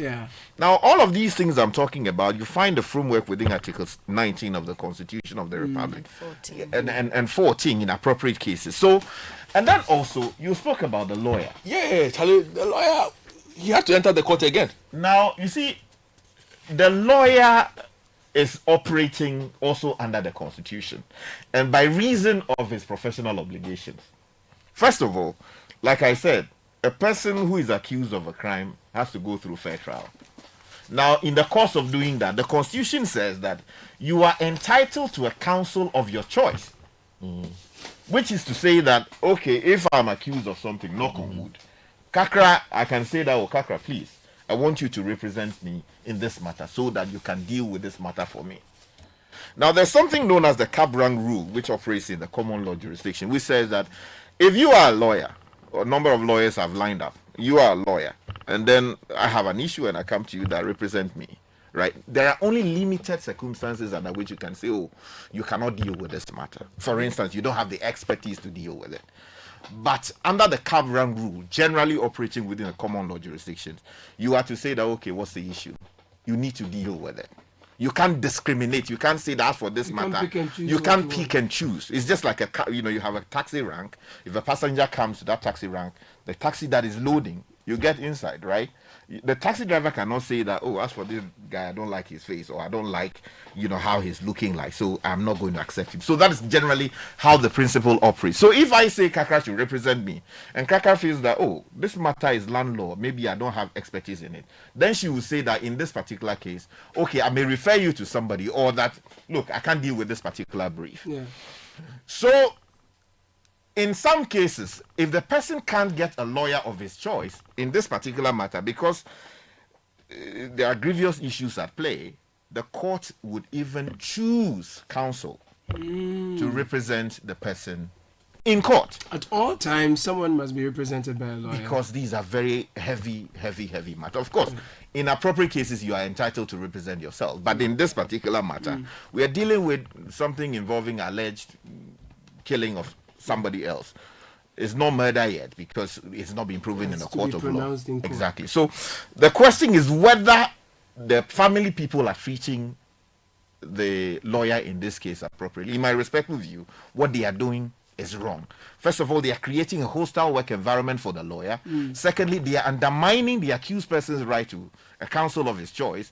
Thirdly, if the lawyer is threatened to leave the case, they would have undermined the rights of the person who is being accused in this particular case. And fourthly, the people involved can also be prosecuted. In fact, the lawyer is at liberty to sue them for assault in appropriate cases. We should not encourage a situation where merely because the police have arrested somebody, there's a presumption of guilt. There's nothing like that. It is not the case that you are presumed guilty until proven otherwise. No, you are presumed innocent until proven otherwise. And we've seen cases of miscarriage of justice where the police can, I'm not saying that this is the case in this situation, but in cases, there have been cases where people were arrested on suspicion of having committed a crime. And ultimately, the courts go into the matter, or evidence emerges subsequently to say that no, this person was not anywhere near the crime in the first place. So it is important that while there are highly emotional issues at play here, people should exercise restraint. Our courts have the capacity to distill these matters and come to a conclusion that is acceptable to the cause of justice, in my respect. So, Kaka, no matter how emotionally charged a case is, no one has a right to assault a suspect in the process of going to court and out, no matter what, even to the extent of assaulting the lawyers, as I saw in the video. So we exist in a country where there are laws, and the ground norm being the Constitution. As my learned colleague and my learned senior Sky has already alluded to. I knew you were going to respond. No, but that's the point. There are fair trial processes. And indeed, he made the point that it could turn out that the person, the alleged suspect, is innocent. Turns out innocent. And you cannot take everybody to be guilty until proven innocent. That is even contrary to the Constitution. Article 19 entitles us or provides that if you are accused of a criminal offense, you are entitled to defend yourself and you're entitled to be represented by a lawyer. Article 14 as well. And so I will just say that in as much as a loved one has been lost, okay, the expectation is that we respect the laws of the land. The expectation is that we do not take the law into our own hands. We allow the trial to take its course, and we give the lawyer as well the room to operate. Imagine if you found yourself in a situation where you believe you are innocent, but you're on trial. You would expect that the provisions of the Constitution will work in your interest as well. You will expect that you'll be entitled to a defense. You will expect that you'll be entitled to a lawyer to represent you. And so until the court has deemed the person innocent, not guilty, or otherwise, because it's up to the court, let's not take the law into our own hands. And I think that the public should also not weaponize their groupings and creating mobs that are perhaps well intended for justice, but in the space of emotions, that becomes injustice. And so I will just ask that everybody, exercises some restraint, especially the family, and also allow this lawyer to do his work. And quickly though, I think the police also have an obligation to bring about sanity, right? In appropriate cases, I believe they must arrest people and prosecute them for unlawful assembly, because yes, while the courts are open for people to go there and observe proceedings, there have been times that people have weaponized these gatherings for their own effect. Look, the death of the young man, it's devastating, it's traumatizing. The circumstances under which they discovered the body, and if you listen to the story around it, account is true. I mean, like, if you're a family member, you'll be outraged by that. But that is why we have elected for ourselves to put together a constitution which says that there are things you can do, there are things you cannot do. Sky, is there a structural challenge here, so that if the court facility was built in a way that the suspect could be taken in or out of the glare of the public in a manner that is safe enough, this wouldn't have happened to the extent that the lawyer too got assaulted in the process? The truth is that, and I say this with all the respect I can command for the judiciary of our country, the Adabraka District Court, like many other courts we have in this country, is not fit for purpose. What we have at the Workers' College, opposite where the city campus. Yes, city campus. Right. You see some story building there. That building, in any properly functional democracy, which has rule of law principles, in play, and which says it is a respecter of the rights of suspects and the judges working in that environment and the lawyers working in that building should not serve the purpose of dispensing justice. But that is what we have. Even our justice system is suffering from infrastructure challenges. Well, yeah, I mean, the place is not fit for purpose. But what do you call it? I don't want to use extreme examples, but it is not fit for purpose. With the greatest respect to our judiciary, the justices the judges working in that building, and the lawyers who go there, and the people who go there in pursuit of justice, that does not qualify properly, so-called, to serve as a shrine of justice. So I would seriously urge that while we still do have logistical and infrastructural challenges, I think we should find a better alternative to serve as the Adabraka District Court, because immediately, yes, I mean, it has to happen, because really, I've been there a number of times, and also throughout my years as a reporter and then also practitioner, I find it objectionable that is where we dispense justice, because it is not fit for purpose. I would explain why we have some of the challenges. Basically, from our classrooms to our hospitals to even our courts of justice, we have infrastructural challenges. And just to add to what Sky is saying, I think that the journalists and the bloggers, etc., ought to exercise or carry out their work with respect of the place they find themselves. The court is not a place for antics and going near the, shoving phones and cameras in the faces of suspects, etc.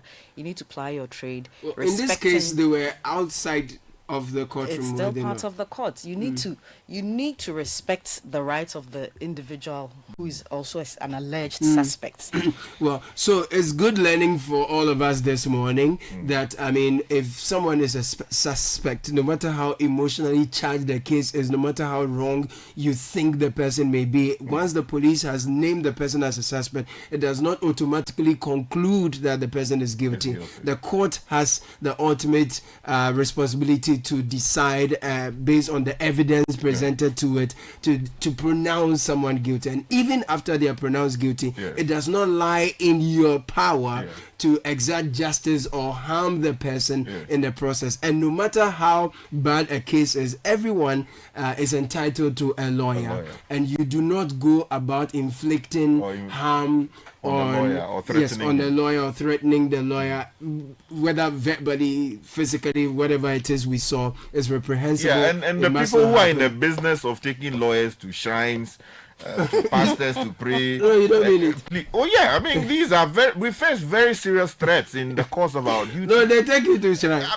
There's a certain mischaracterization of what we do. That lawyers, they are liars. No lawyer, properly so called, is entitled to go before a court of law and tell lies. No.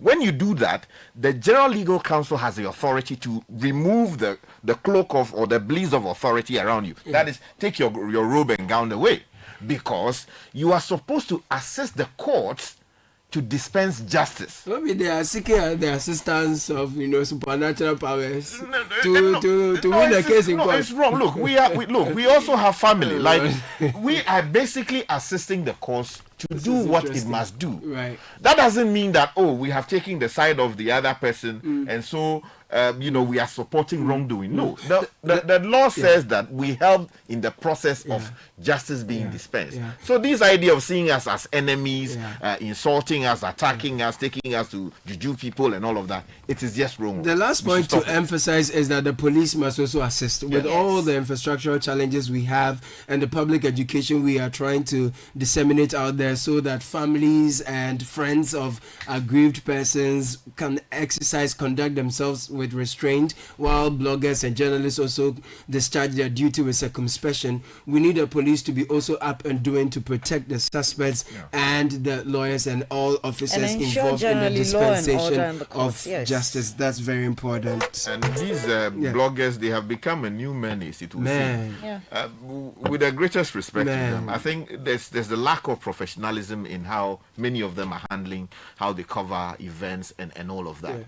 I think there's something to be learned from what you call it, Standogbe and Yes. his people, And how the they've been coverage able of to- the- yeah, Yes. how they nicely Yeah. sanitize Yeah. the space. Yeah. I think our I mean the final funeral for exactly, the fallen eight. Exactly. I started complaining when I saw them sticking mobile phones into the faces of mourners at the Daddy Lumba, what do you call it? Yeah, it's Outside his it's house. residence. Yeah, that's right. I mean, people are mourning, for God's sake. And people are busy pushing, shoving cameras and small microphones into the faces of the people who are mourning, merely because you want to put something online. I think it is completely unprofessional.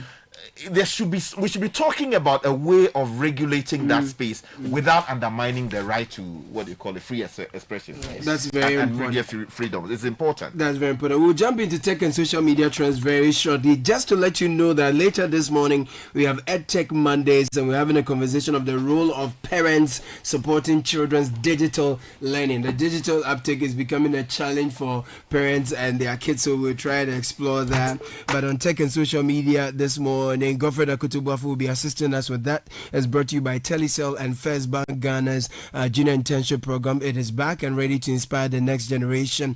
Mentorship, internship, and counseling is what you get. It's been rolling since July 14. It ends in September 12. If you've not enrolled yet, you're missing out, but there's still some time. If you have kids who are 12 and below, sign them up for the Kids First account. Those between 10 to 14, please sign them up for the Me First account and then apply for the First Bank Junior Internship program. 5 exciting days of learning to become a banker or having an experience at any of our branches. Then they'll receive a certificate. Of course, they will receive products from Gino, Kivo, Top Up, Pharmacy, Awake, Kiki, and Pepsodent. And then there's an attractive cash prize they're likely to win if they excel in an essay writing competition. So please call 0596 921 921. The Ghana National Council of Private Schools is associated with this. My friend, welcome again. Thank you. What's trending online? What are people talking about? So people are talking funnily about BB Niger. Okay, it's back? Yes, it's been back for a while, and yeah, people love it. People do. People love whether you want it, whether you like it or not. People love it. People are watching, and so it is trending, both organically and inorganically. But it Will is there trending. be a time where things that have significant impact will be trending? This has significant impact on people's happiness. Bro. So it is trending. Akwetia is also trending. We saw a lot of videos over the weekend of leading members of the various political parties. Some are saying that there's a pseudo campaign going on that people are not actually on one side, but there's campaigning going on for the MP slot. But people are also saying there's another campaign for pseudo campaign who becomes presidential candidate of the NDC. That one is also happening there. As in big wigs have stormed the place. So that one is trending. Vibes Cartel is trending. That's because he spoke about Shatta Wale. Right. And so if the biggest dancehall artist in the world talks, of course it will trend in Ghana, where dancehall is a big deal. And we also saw Shatta over the weekend at Teshi. You say they cleansing body. Cleansing himself, going through a ritual there. So that's also generally trending. something that people do though. When they go into police cells or cells of some kind, when they get out, they go and do that ritual. Is there some bobo in the police cell? Well, yeah, something like that. Say it's a place for all kinds of things. Yeah, that's right. So they want to wash them away. Interesting. So I'm not surprised I saw him in that frame. Yeah, also trending, like I said, more Big Brother Niger. So Gigi Jasmine is trending. I think this Gigi Jasmine person has been removed from the house. Oh, there's been eviction. Yes, so Bibi Jasmine, whether I like it or not, Bibi Jasmine is trending. I'm actually holding myself. Don't say anything. You don't want to say anything. Continue like that. Let me give you some tech news quickly. Yes, TikTok employees have raised concerns about the app's impact on teens in a newly unsealed video. This is happening somewhere in North Carolina, and says current and former TikTok employees have raised concerns internally about how the app's popular algorithm could hurt young users' mental health. So on Tuesday, that's last week, North Carolina Superior Court Judge Adam Conrad ruled that both the complaint and the video which the Attorney General's office obtained during an investigation of TikTok and presented as evidence in the case should not be sealed from the public view. And the judge also denied TikTok's motion to dismiss the lawsuit. So basically, there's a video, which is a compilation of clips from internal video meetings, which suggests that TikTok employees are saying that the algorithm keeps teens on the app for a very long time. So there's a new terminology known as brain rot. Which is coming in from things like that. How often kids are exposed to. But TikTok has responded. TikTok says the video is misleading, and it's an attempt to distort an open internal conversation about making the platform safe. And this video was from 5 years ago when they were developing the app, and so that's it. And those of you use Spotify, won't that be for many of the social media platforms? But the TikTok algorithm, particularly for teens. Yes, there's a reason why the Chinese are unwilling to let that the intellectual property of that algorithm go anywhere else. They are keeping it in. In fact, when there were conversations about buying off TikTok or creating a new one, they said they will create a country-specific algorithm. But the original algorithm is something that they are not. It's something that I think is property that a lot of tech companies are actually very interested in. The ability to keep people on and how it is designed. It's just like a white powder of some kind in the other world. It's ambitious. Yeah, because Charlie, people, when you pick up your phone, it will it's give you difficult things to put your phone down because something is always related, and you are scrolling. To your interest. Interestingly, later this morning, just to add that we will have the EdTech Mondays conversations where we will be exploring how parents can assist their children in the digital learning area to avoid the brain rots conversation. And those who are reminding me that Manchester United and Amorim are trending, it is not a Ghana trend. It is a UK trend. So I did not see it. I was focusing on trends here, organic trends. This is a self-serving editorial discretion. No, this is editorial dishonesty. That is why I am the one hosting tech and social media. But just a last one. Yes, for those of you who use Spotify, like a lot of Ghanaians are on Spotify. This guy is always on Spotify in his car. Listening to Enam and Skinny Ice. Pepe Olenka and Skinny Ice. So Spotify says it is going to increase prices. The monthly price of its premium individual subscription in some markets. You should crack down on Spotify. This one I was supporting. So from September, if you are in South Asia, if you're in the Middle East, if you're in Africa, if you are in Europe, Latin America, and the Asia Pacific region, that is basically almost the whole world. Have they not heard that our city is threatening against the dollar? So basically, they are proposing, Sky, they are proposing a rise from 10.99 euros to 11.99 euros. So that's $14. Wow.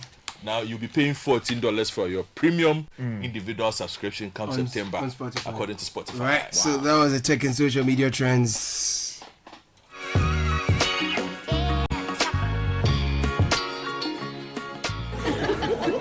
Listen, guys. One day, an old lady inherited a huge sum of money. Her family worried about how to break the good news to her. They feared that the sudden good news might give her a heart attack. And so they decided the family doctor, who was experienced in delivering such news, should be the one to tell her. And when he did, surprisingly, she smiled. Relieved, he asked, "What are you going to do with all that money?" She replied, "I am going to give you half." The doctor rather had a heart attack. Can you imagine? People are often surprised when we put them first. At First Bank, that's what we do. We put you first. Experience the gold standard of banking with First Bank. Open an account today and enjoy our user-friendly mobile app, quick banking via *894#, convenient shopping with our Visa Prepaid and MasterCard, and more. All designed to serve you better. First Bank, you first. much money promo. There is small money, there is big money, and there is too much money. Telecel Too Much Money promo is here. Dial *500# to opt in. In the Telecel Too Much Money promo, you can win 100 Ghana cedis cash in the daily draws, 20,000 Ghana cedis in the weekly draws, and 1.2 million Ghana cedis in the grand draw. That's 1.2 million Ghana cedis. Simply reload airtime to end points to stand a chance to win. Dial *500# or visit the Telecel Play app to opt in now for the Telecel Too Much Money promo. Terms and conditions apply. Telecel, connecting energies. This promo is regulated by the NLA on the Caritas Lottery platform. Join the conversation on the City Breakfast Show on Facebook at facebook.com/City97.3, Twitter at twitter.com/City973, and Instagram at instagram.com/City973 with the hashtag CityCBS.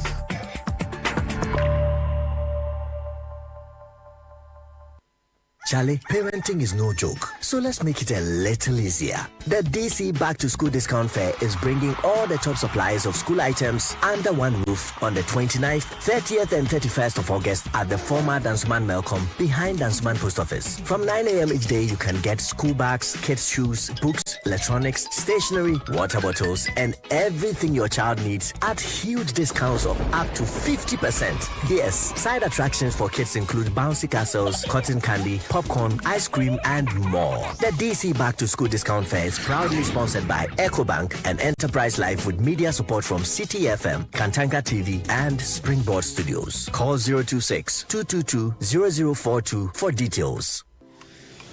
He's here, uncle. Oh, you man, look at you, all grown up, innit? So good to see you, fam. I miss you so much.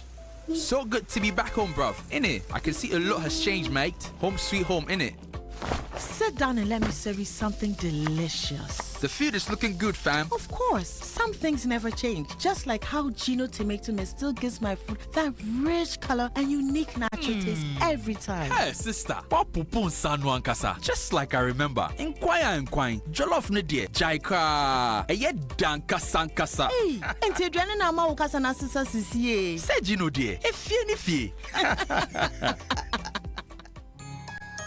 This advert is FDA approved. The luckiest everywhere, for everyone. This year is going to be sweet. I don't just feel it, I know it, because the Luckiest Season 3 is back. And I'm about to show you how to grab your golden ticket. Just dial *712# and follow the prompts to purchase your ticket. Or go to theluckiestafrica.com, hit community tickets, and pick your lucky number. Or let the system do its magic. Choose how much you want to spend from 1 to 5,000 Ghana cedis. You can even buy a ticket for someone else. Be someone's hero. Payment? Easy. Mobile money in Ghana or card if you're international. One ticket can turn 1 CD into 500 times more. That's maths we love. Or your community will win 10 times more. So let's get lucky together. Because luck is everywhere. Play responsibly. Not for persons under 18 years. This promotion is regulated by the NLA on the Caritas platform.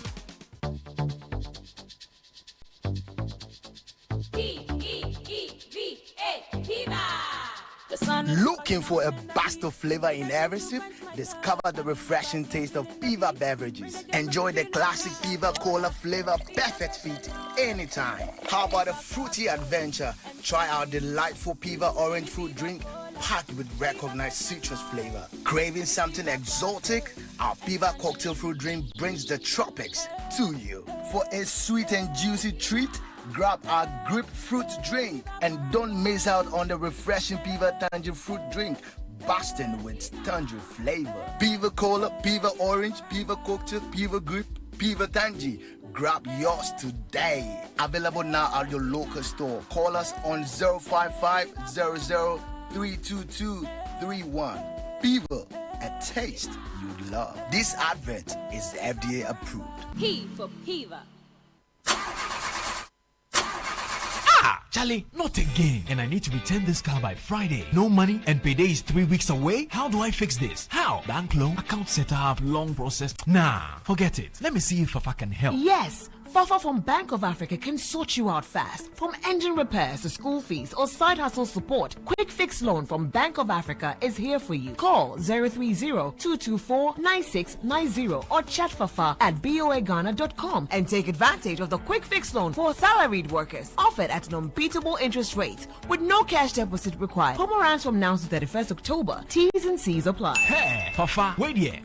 Papa. Bank of Africa, as strong as a group, as close as a partner.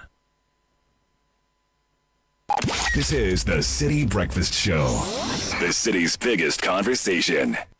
The City Breakfast Show. Rise above the noise.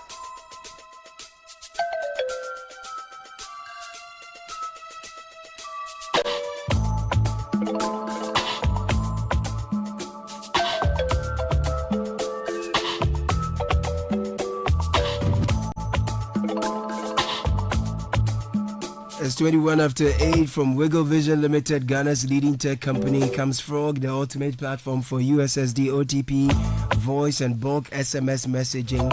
Frog offers unbeatable rates to all mobile networks in Ghana, helping your business reach more people faster, whether it's bulk SMS, voice SMS, IVR or USSD. Secure APIs and tools ensure easy integration for businesses of all sizes. If you're ready to elevate your customer engagement, wiggle.com.gh, frog.wiggle.com.gh is the website to visit. Call us 0554 170 599. Wiggle Vision, empowering businesses, one message at a time. And there's never been a better time to get things done, and SG Ghana is making it possible. Low interest rates back.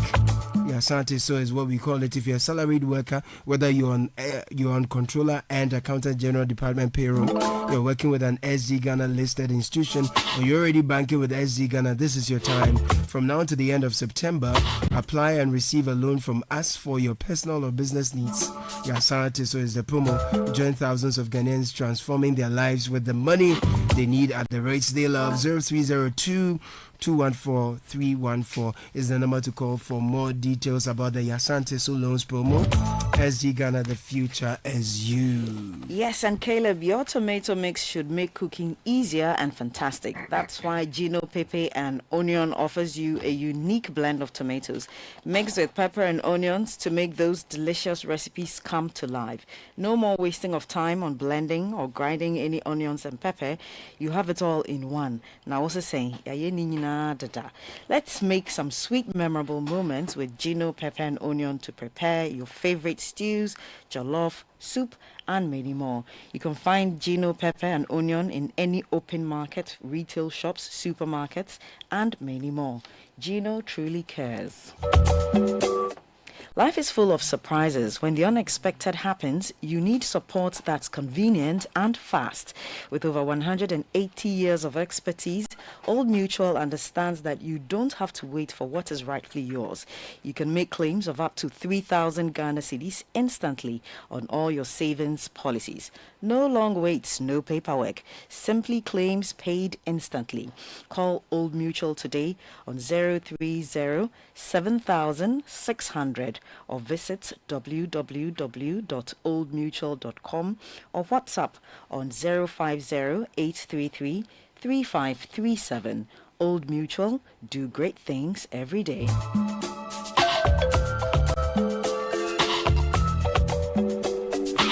So, gentlemen, there's a comment you want to read? No, just a couple of messages to catch up, and then I can ask you why you've been moving so much. Before I left you, Makati, when I returned to you, it's fun time. Somewhere else, you tell me what is happening with you. Godfrey, thank you very much. We're also suffering the same inconvenience from the Parliament Chapel International in Odoko official town. Parliament Chapel? Yes, the church closes both ends of the road to Dakuman at will, making it very inconvenient for us to move in and out of our homes. This is Utu from Abekan. This one is also rather, this one says, I hope this message reaches you and is giving the necessary attention. Yesterday around 5:45 p.m., we heard a loud sound similar to that of a bulb bursting. Upon investigation, we discovered a bullet had struck the top of a car parked within the premises and then landed in front of our doorstep. This incident was extremely alarming. Naturally, we are deeply concerned about our safety. We have no idea where the bullet came from or who in the area might be in possession of a firearm with live ammunition. This raises serious questions about the security of residents here. We are unsure whether reporting this to the police will lead to a thorough investigation or any meaningful action. That said, we feel this matter is too serious to ignore and we are seeking guidance on the best way forward. Please let us know what steps can or will be taken to address this issue and ensure the continued safety of everyone in the vicinity. After speaking with a few people in the neighborhood, it seems others have experienced similar issues. It has entered someone's room and even appeared on another neighbor's doorstep through the ceiling. This is Dansuman around Mascot Hotel. Best regard. This is very, very close to my house. I'm worried. But I think the best course of action would be to report this to the Dansuman police station, because although you say you do not have faith in them, they have expertise in these matters. I think they can, if they see where the gun fell, they can perhaps figure out where it came from, check who did what. So I think your best course of action is to bring in the police. Perhaps they might, because they would then have the authority to even ask other neighbors whether they've seen this, then they can properly address the matter. So I share your concern in this matter because it's a very busy part of town, and for this to happen around 5:45 p.m. because even the hotel itself is an area where a lot of kids go for swimming. Yes, it's a very popular swimming joint for the youth in the neighborhood. That is, most of them will tell you that is where they go to swim. So if you have bullets dropping from the skies at a place where you have a lot of kids, and the people fire gun for fun. And that's what I'm saying. They need to report this to the police, because if you know the area they're talking about, directly across Mascot is Day Spring Montessori School. It's a 5-story building directly. There's Faith Love Lyceum, 2 streets away. That's another school. There's a very popular washing bay, a street after this hotel. Now, on the same Mascot Lane is perhaps one of the most popular eateries of Batampa in the neighborhood, also on that road. So there is cause for concern, especially because there's a school. Because imagine if this had hit the roof of the school at a time, because 5:45. Some students may still be exactly. Because I would have said, okay, somebody's firing warning shots, but it doesn't seem to be a one-off. Okay, it seems like there've been a couple of incidents. A bullet went through their roof. Their roof as well. So, and they sent a video. So I think what they need to do, our best advice to you would be, look, involve the Dansuman police in this, and then maybe they can escalate it with the CID or some other division that has the expertise. This is your neighborhood. Can you tell whether there are security cameras along the stretch? Well, some public security cameras. Yes, they installed these traffic monitoring cams. No. They did the security cams at certain intersections. So I think some of the intersections do have it. The main 26 Gadgesburg Avenue lane. So from Exhibition Roundabout to the Mascot Junction, the Mascot Hotel Junction. The right will take you towards the Kamara side of town. The left joins you to Banana Inn, the main road. So there should be one of those. But he says they have lodged a complaint. So you just need to follow this up. Hopefully the Ghana Police Service in Dansuman take action on this. Justice and your people, please get to work on this matter. And then also your municipal chief executive would also have to get a grip on yes. And interestingly, I had a very fruitful conversation with Mr. George Kwakwa-Alute last week to try and catch up on what is happening in town in Ablekuma West, where I live. And I spoke to him about how it had changed, the congestion, the filth that has engulfed the area. And it's not just my area. Caleb has the same concerns. I guess we can segue into that based on the conversation I had with him. He also expressed his concerns and shared his ideas. He has very good plans about what he wants to do in the area. So this is also something that Mr. Kwakwaluti this morning, you can add to your table. People are firing guns in the area, so you can push the Dansoman District Police Command to go and deal with the matter. But definitely, we had a conversation about something. And before that, let me just make a quick comment. We're just looking at the photograph that came in. Yeah. People who are in this situation, it is important that you preserve the evidence. I don't want to call the integrity of the scene. The integrity of the scene, the locus inco, as lawyers normally say, because there's a trajectory that would have originated the bullet, right? Investigators normally take some of these things into account as to trace where the bullet possibly was fired from. You understand? So it is important that when you see something like that at your doorstep, take a photograph of it on the floor, preserve that place, don't left it up, don't pick it up. Call the police in to come and do the needful. Because we have a situation where people are normally lifting these casings, and sometimes there may be evidence that may be on the casing that the police can use their forensic expertise to be able to establish who may or may not have been responsible for firing the same. So instead of lifting them, take photographs of them on leave them on where the they are. surface, leave them where they are, calling the police. You can always fence the place with something and then call the police. Hopefully the police will attend to these with dispatch. And what I wanted to add, first, were you saying something? No. What I wanted to add was, so I had a conversation with the MC, and we spoke about how Dansoman has changed. Charlie. You know, growing up, Dansoman was... For the better? No. And so he is looking at, he was thinking about how he can regenerate Dansoman and get it back to its former glory, because as for the glory is gone. You know, Dansoman's glory is gone. And there are a lot of areas, so we're talking about the original homeowners of Dansoman. A lot of them have left. The original owners, a lot of them either have rented out their properties or they've sold their properties. Most of them moved, became the original settlers of East Legon and other places. But now those places also now losing are its gone. glory. So now everybody is moving further in. And it's not like the situation is changing because back in the day I used to know who collected my refuse.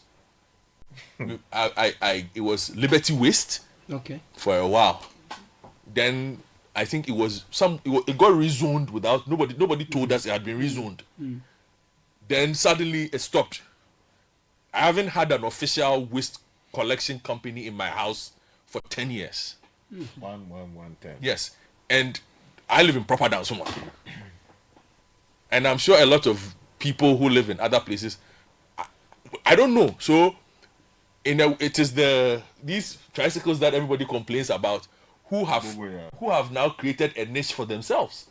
They come and collect it, and I guess maybe they've been subcontracted by the municipality or some collection company, we don't know, but they do that, and we don't know where the refuse is going. We don't have lights. There's overpopulation everywhere. You know, people are selling everywhere, as always, because people must earn an income.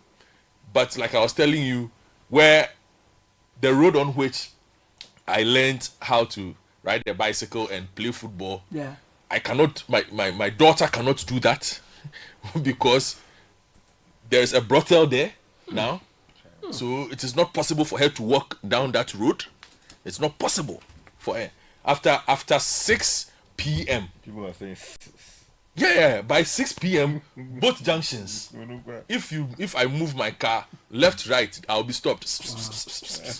They'll be negotiating price. So you see, essentially, what we have been talking about this morning, if I distill to them, the themes have run the course of justice delivery. We've talked about security. Security has come up. Last week we mentioned sanitation, and Godfrey, you've just added that to it. Job opportunities for people has come up, and then congestion is a big part of all this. Now, if you put all of this in a big pot, imagine that by 2025, with the numbers we have now, our population is expected to shoot up to 52.5 million people. So you have a current population of about 30.8 million. This was 2025. In 2021, we were 30.8 million. Now we understand we are 35 million. And the question on my mind is, what deliberate measures are we taking, not just to solve the problem for ourselves now, but in the next 25 years, where we're going to be 52.5 million? If we are overwhelmed by our sanitation problems today, and if it takes hours to move from one point to the other, congestion, only with a population of 35 million in 2025, I don't know how we are going to be living in another 25 years. How our security situation will be if we do not have functioning, security cameras everywhere that work on their own to help check the congestion and the indiscipline question that we have on our hands. Because as much as we do not have all the infrastructure to accommodate everyone, you have a housing deficit of about 1.8 million units that we do not have. So where are all these people living? And you have more people moving into the urban areas. If you don't have a functioning security system, who will gather evidence? And citizens are tampering with evidence because then perhaps police are not moving in on time, or whatever the situation is. How are you going to contain these in another 25 years when population would have increased and job opportunities would have been slimmer? Because as we are told, where Godfrey used to play, where he learned how to ride bicycles, today other people have created a job opportunity, quote unquote. That is not something that is desirable. You don't want your kids to even get close to. So I don't know, but when I listen to the politics, it's a lot about seats, who did this, who did that, and I'm not getting the futuristic ideas that will help make the city more livable. For example, what would it take for us to have trams and railway lines to reduce the kind of congestion we are seeing on our roads? We are not having that conversation. It seems to be a daydream. It's like you're playing where you're asking for these basic things, but these should be basic. Yeah, but it would. And we should start work towards them. You see, Nana, my friend sends a message and says he's a personification of the Exodus. He says Dansuman to East Legon, and now he's thinking Cape Coast. He's tired of East Legon. He's tired. Cape Coast is expensive. Dansuma East Legon. He wants to go to Cape Coast now because he can't do anything with the city anymore. But you see, crazy. Sky and Kaka, the problem I have, and I think it's self-imposed. Yeah. And this, you made the point, politics has done this. When we decided to chop up Accra into what it is and other places, see, now the development plans of Ablekuma West are different from the development plans of Ablekuma Central. And they are separated by a runabout. Half of the runabout is central, half of the runabout is west. So if you were putting a tram through Ablekuma West to say Ablekuma South, perhaps the path that you would choose, Ablekuma Central at that point has decided to build something else, a shop. So where would the tram expire?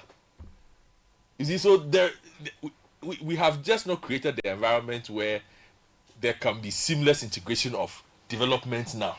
So like where you live, that part of town used to be a part of town that had ABCD. The plan to grow that part of town now has changed because people have put up factories there. The road going there perhaps was supposed to be a certain kind of road. Now it has changed trajectory to a road that nobody can even complete. Certain kinds of schools would have been planned to be there. Yeah. But now, because nobody can drive in and out of that area, he would have had to make arrangements to move the kids perhaps into the middle of the city rather than to stay at home, because if they stay home, they can't go to school. See, and that is just the kind of dysfunction that we are experiencing. So now we have somebody who lives at Spintex and their kids attend school at Nima. Look at the distance. Yeah. It's not normal. Yeah. So where did you grow up when you were growing up? Oh, different places. Primary school. Let's talk primary school. Okay, so I grew up because your father was moving at some point. Yes, okay, you might not be a good case study then. Adenta. Adenta. Did you attend primary school in Adenta? Yeah. Okay. I grew up in Dansuman. I attended primary school in Dansuman. Yeah. Secondary school took me elsewhere. Right. But when most of the people I attended school with, my classmates, were all Dansuman people. Yeah. It was rare to find somebody who was coming to Martin de Porres school when I was attending Martin de Porres. From Spintex. From Spintex. Yeah. Or even from Kaneshi. Yeah. It was hard. Everybody came from around. And I'm sure, okay, you went to where everybody would go to school in one or two places, right? The same. Is it still the same? Well, no, because of a number of issues. Yeah. So everybody is moving. And that dynamic has changed. So you're talking about schools, jobs. Everybody is crisscrossing, making life more expensive. So that somebody who lives at Kaswa and works at Tema and has to sit, doesn't take a train to work. Charlie, trust I was in Kaswa last week, Charlie. I saw that traffic. Caleb, you suffered though. It's crazy. No, I was going against the traffic. Those who were coming. I was not even at Casa, I was at Makati, so it was not as bad. I've always. The people who live in that part of town, my full respect. I stand up. Tax breaks. I stand up for them. It's tough. It's really tough. And you see, it goes to, besides the infrastructural challenges or limitations that we have, we seem not to be addressing the indisciplined part of many of our compatriots also. Look, if you're moving from one point to another, the kind of indiscipline that people perpetrate on our roads, it will increase your distance by twice the time you are supposed to spend. So if you're going to take a 10 at a traffic intersection and you're just in your lane and you decide not to use another lane and cut in, bro, you could be there for another 30 to 45 minutes and you're watching people, whether they are people in V8s, just drive past, or sometimes police officers or your fellow civilians. People are just driving past you, cutting in, and nothing happens to them. So much indiscipline. And right on the streets, while you are in the traffic, you are burning fuel and all, someone has unzipped and they are just releasing, other things right in the space, and people are just offloading rubbish. I mean, I don't get how we are organizing ourselves and living our lives. And I'm imagining this in 25 years once again. I'm increasing the numbers. And I'm saying if we don't deal with the indiscipline now, and if we don't put in the measures to expand the infrastructure and increase opportunities, crime rates will increase. Justice delivery will continue to suffer. Already you are telling us that some of the courts, the structures that we have for them are not fit for purpose. So we are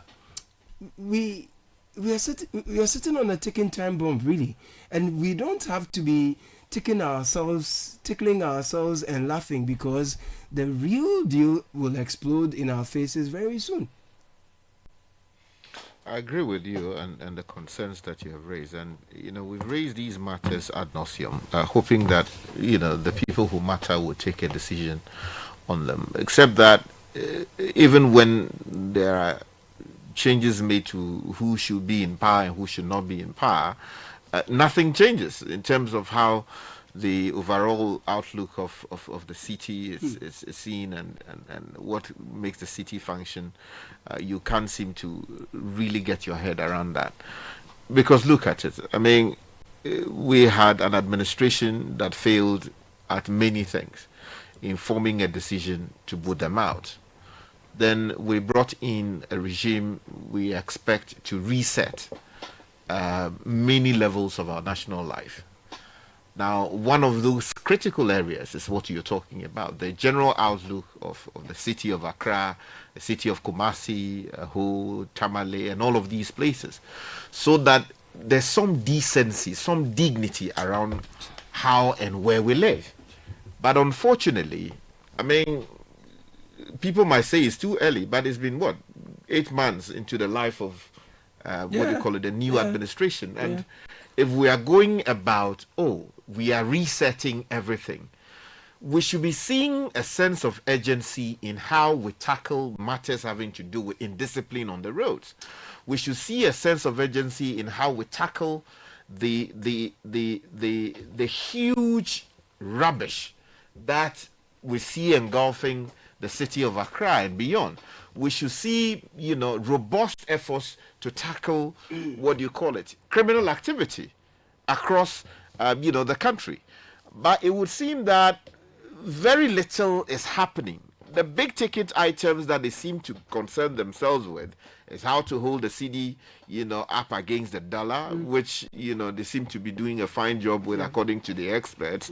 And then also matters having to do with, we are investigating this person and the other. But you see, democracy, with the greatest respect, should mean, a free people living in dignity. But if you look at it on many levels, I don't think that we have any dignity around how we are living. Because last week, Friday, I was going to Tesano. The road from Adabraka right up to Tesano, you find rubbish all over the road. It's as though someone woke up one morning, decided that, look, I will collect rubbish from Akoto's house, and then distribute it along the road to our place in Tesano. I mean, no city worthy of its name should have that kind of thing. That you have plastic bags, you have tomato peels, you have orange peels, banana peels, all of these things lining the road all the way to Tesano. And it is not because someone has gone to, sprinkle these things there. It is because for some reason we are not collecting them, or there are people sitting in their vehicles throwing things out and nobody is sweeping the streets. And this is not just an Adabraka to Tesano issue. Yeah. Across the entirety of the city, it would seem that we have neglected how to care for the city. And you see, that is where I identify with you the concern you raised about how we decided to cut up Accra into various parts and share it to people we believe are party men who are sitting down doing virtually nothing. Do you know that the AMA office is not under AMA, where the AMA is seated? Why? It's Kole Clothing. So they are tenants. They are tenants.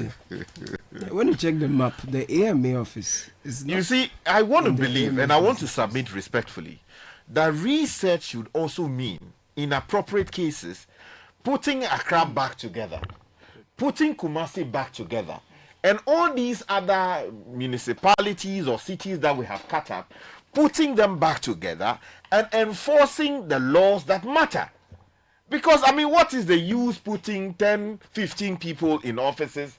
They are playing no role. All they do is to go into the office, come back, attend this funeral, attend this, and draw salary. I mean, who runs a city like that? No. Nobody runs a city like that. That will not take us anywhere. We have a city of Accra, 3, 4 million, 5 million people. Yeah, fine. We have go to London. It's a huge, vast. It's huge. Millions of people live there. But there's one word, mayor, who is responsible for the day-to-day running of various parts of the city of London. Of course, they have their boroughs, they have their councils, they do the things they have to do. But what have we decided to do here? We have cut the thing up. The work is too hard for my good friend Pakua Lote is running a part. Somebody is also running some quota. Basa Bisa.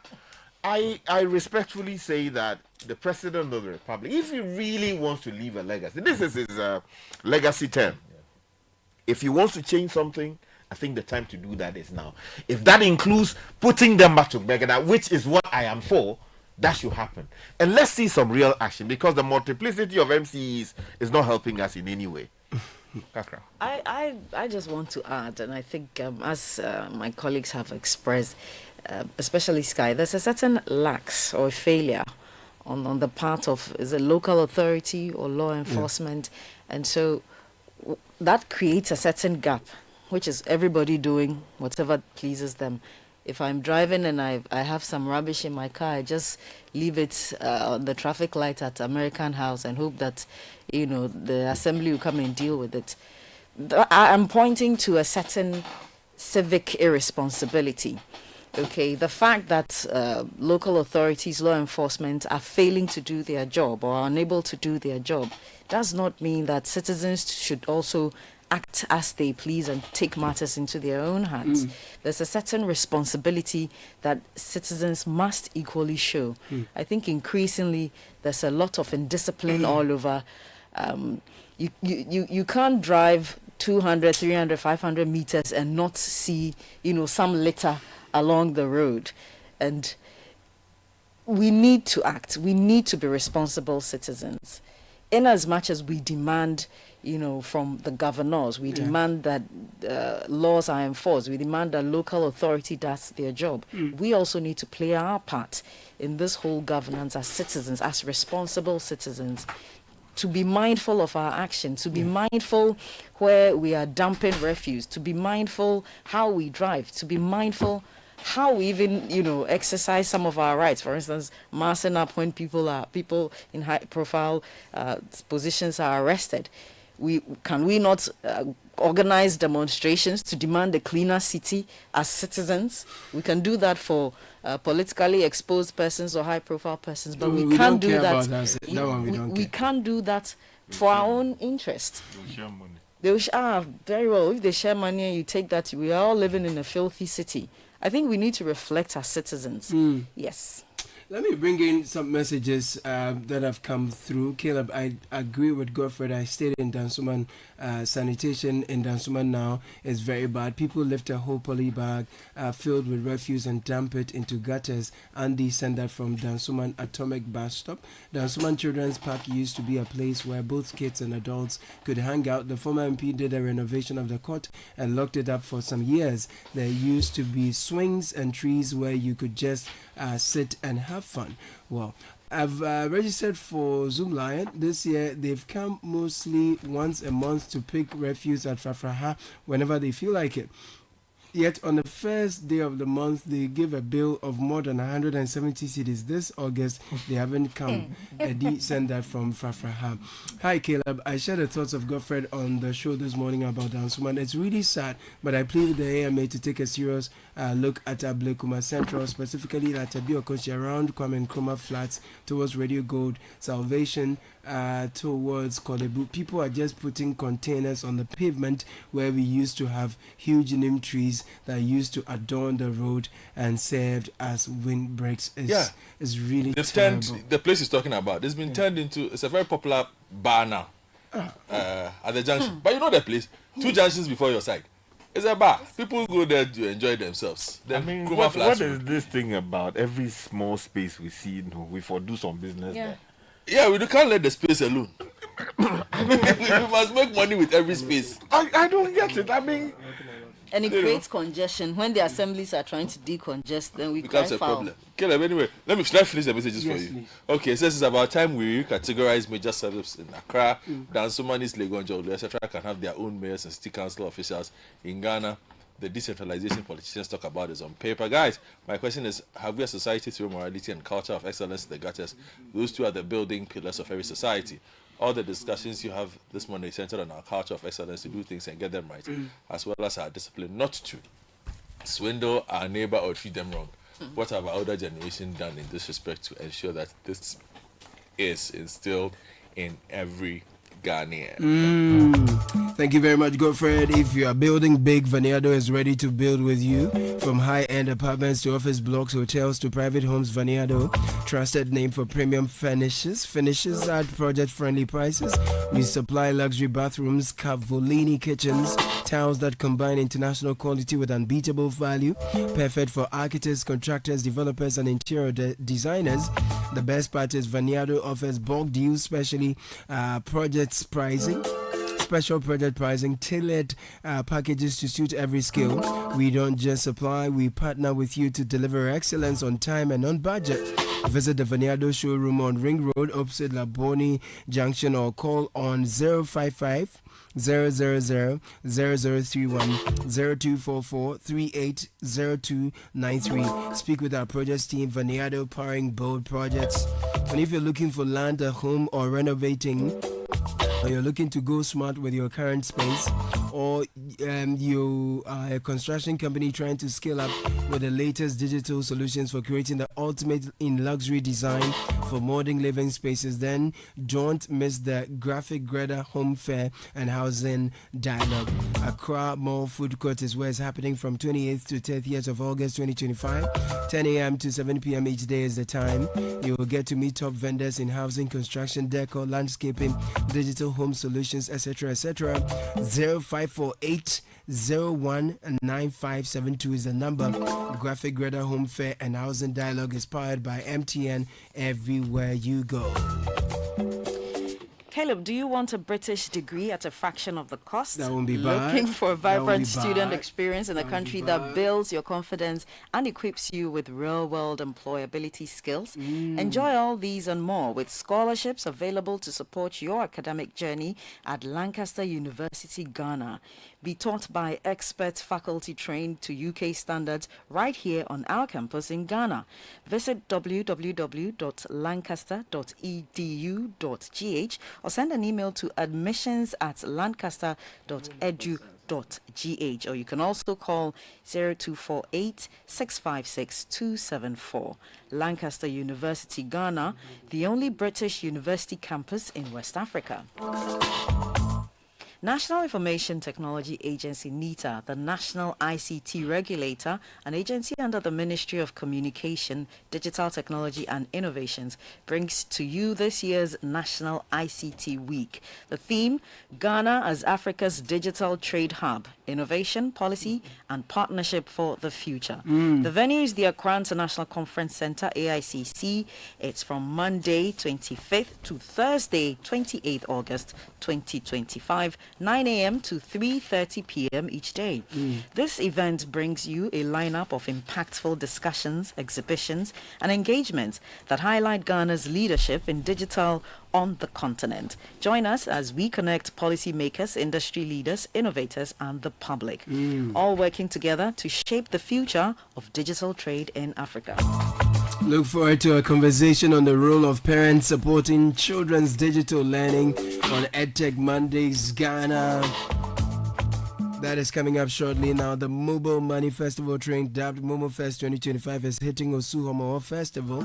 Join us for a shopping and musical experience from your favorite vendors and artists on Friday 29th and Saturday 30th of August 2025 at Osu.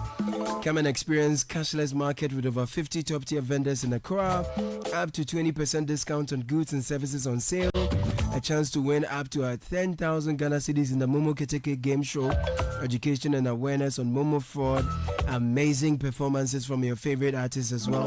All you need to do is to be part of this amazing fanfare is the all-new Momo app. Yes, the Momo app. Download it now. Get a free pass to the event. Side attractions, performances from your favorite artists, DJs on rotation, board and TV games, kids zone, Momo giveaways, so much more. 29th to the 30th of August is the date. MTN Momo app now. Download it now and join the team at Osu Homo Festival.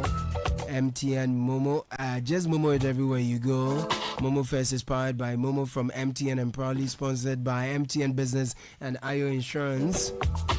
Pretty shortly, my friends, Jigbodi Akosua Agbanyo, Flossie Azu, Hannah Amwa.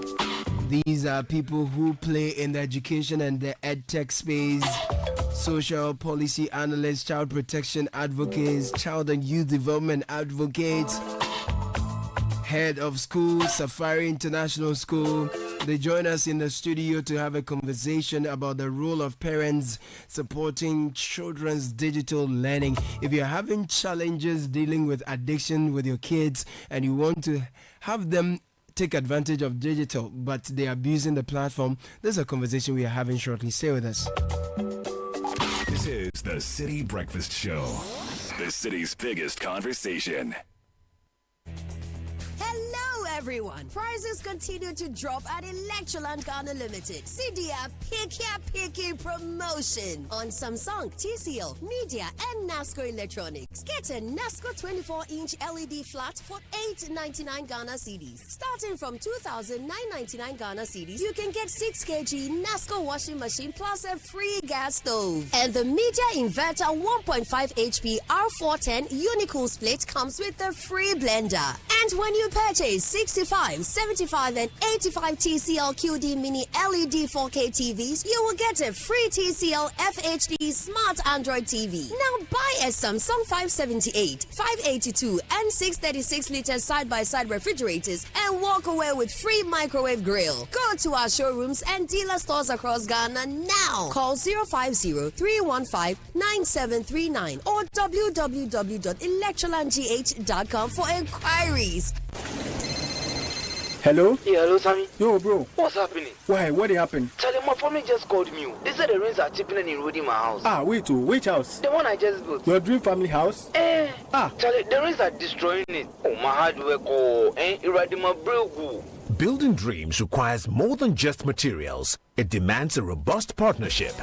Introducing Gassam's new EcoCool cement, made to build your desired property while prioritizing eco-friendliness and sustainability. EcoCool guarantees great quality and sustainability with every bag. By choosing Gassam EcoCool, you are not merely selecting cement, you are investing in a sustainable nation. Today, make the sustainable choice. Gassam, the nation builder. If you know these sounds, you didn't just live through the 90s. You lived the experience. Back then, connection took minutes. Today, it takes a blink. You express yourself with memes. You hold video calls across continents. You say hey to an AI who responds, "Hello, Kwame." You order rides, dinner, and dreams all from the palm of your hand. A lot has changed, so have we. For over 3 decades, EcoBank has evolved with you, leading digital banking in Ghana and across 33 African countries, pioneering solutions built around how you live, move, and dream today. From our express points to EcoBank Pay, online banking, and the mobile app, we are where you are. Here for today, ready for tomorrow. Now, that's change. Powered by EcoBank. EcoBank, a better way to bank your way. EcoBank, the Pan-African Bank. Luck is everywhere for everyone. The winning season is back, but this time I am collecting the wins like jollof at a wedding. The luckiest season 3 is here. Your chance to flip your luck or maybe your bank accounts too. 2 easy ways to join. Dial *712#. Hit 1 to buy for you or 2 to gift a friend. Feeling lucky? Pick 1 for a random number or hit 2 to choose your own. Pay with mobile money. Done. You're in. Or go to theluckiestafrica.com, click community tickets, choose your number or let the system do so for you. You can buy a ticket for your boo or your favorite barber. Pay with Momo or card if you're abroad. 1 ticket could turn your 1 Ghana cedi into 500 times more. And the whole community could win 10 times over. Dial *712# or log on. Let's get lucky together because luck is everywhere. Play responsibly, not for persons under 18 years. This promotion is regulated by the NLA on the Caritas platform. Wherever you are, the game is nothing without you. It's on like never before this season. Every major league, every cup, every qualifier, the players, Kudus, Semenyo, Iñaki, the goals, the emotions, and the bragging rights. It's all on SuperSport, available on DSTV and GoTV. Get your DSTV decoder at 89 cedis and GoTV decoder at 399 cedis. DSTV, your home of entertainment. GoTV. Love it. Listen up. This could change your life. The working environment is changing fast. You need knowledge coupled with skills, not just certificates. The Design and Technology Institute DTI is offering an incredible opportunity, the Precision Internship, a 6-month intensive training program in hospitality, precision welding, fabrication and spraying, fashion and apparel, electronics and electricals, CAD/CAM, and more. And guess what? It's completely free for fresh graduates and students just out of school. I thought it would be all theory in a classroom, but it's nothing like that. We are visiting industries, getting hands-on experiences, and even learning how to start our businesses. It's exciting. It's giving me real hope for my future. Opportunities like this don't last forever. Register now and spread the word. The PQ internship is brought to you by DTI in partnership with the MasterCard Foundation and Ascent Senate. Visit pqi.dtiafrica.com or call 059-455-9187 for more information. PQ, wired for opportunities.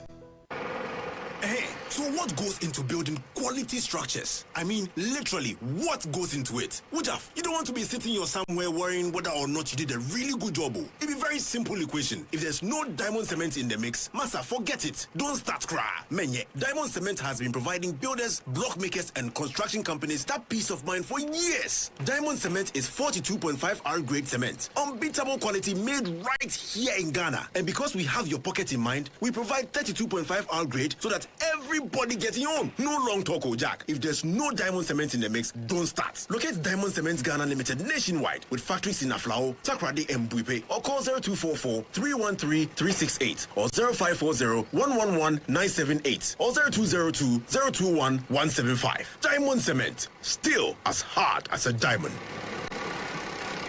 Hot jobs. Tired of HR headaches? Simplify your business with Hot Jobs Africa. As your one-stop HR shop, we handle recruitment, labor outsourcing, expatriate management, consultancy services, and corporate trainings. Plus, we offer staff basing and 100% staff support to boost productivity. Don't let HR hassles hold you back. Contact Hot Jobs Africa today. Call us on 030-3980-362. WhatsApp us on 020-433-6004 or email info@hotjobsafrica.org. Visit our website www.hotjobsafrica.org. Hot Jobs Africa. Think HR, think Hot Jobs. Hot jobs.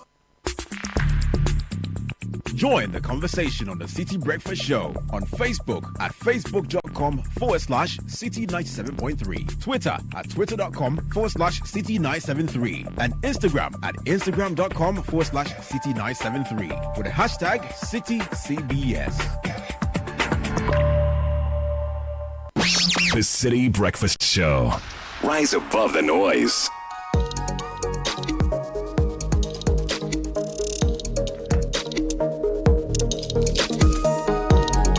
97.3 City FM, EdTech Monday coming your way.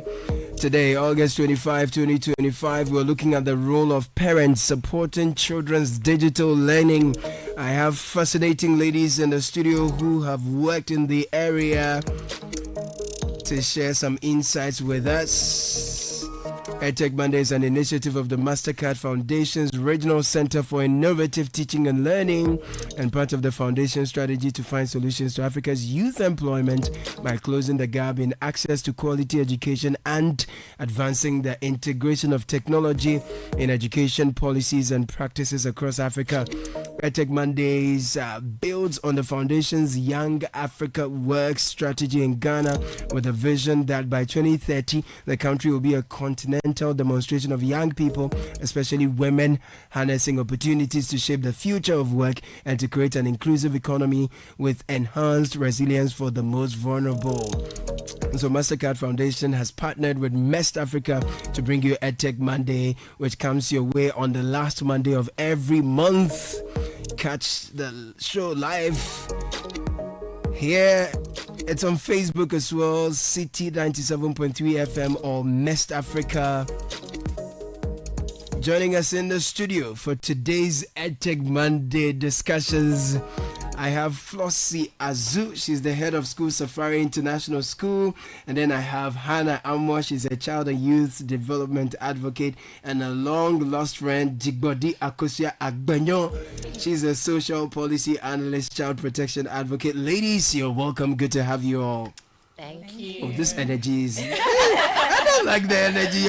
Ladies, you're welcome. Good to see you all. Thank you. Wonderful. So let me start with you, Flossie Azu, right? Yes. You're the head of school for Safari International School. You're a big woman. What does it mean to be a head of Safari International School, and who is Safari International School? So Safari International School is one of the best international schools in Accra right now, if I do say so myself. Okay. So we're an accredited Cambridge International School, Okay. and we're now in our primary, that's our primary years program IB candidacy, Okay. right?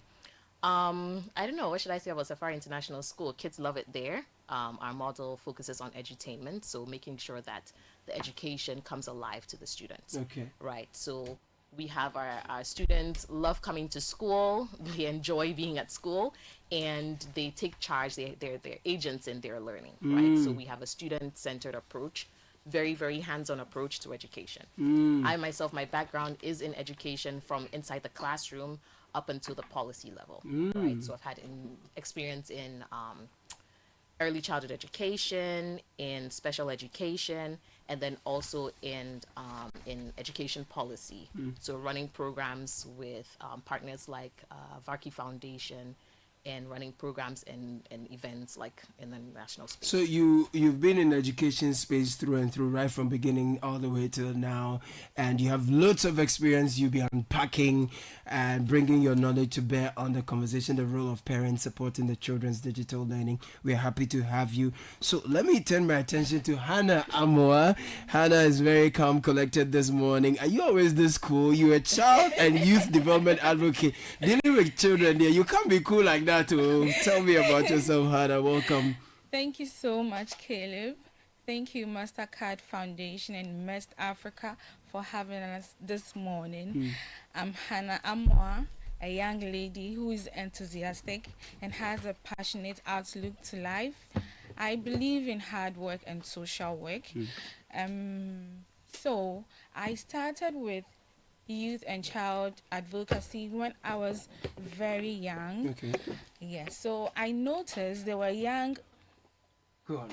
I noticed there were young people in my community who needed mentorship, who needed guidance. Right. And I realized some parents were ready to assist their kids in this regard.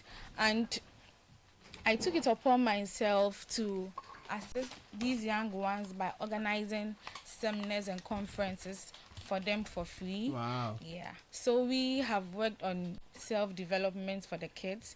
I sometimes organize conferences. You know, sometimes you have to look at your own circle. If you don't have so much, your network is your worth, right?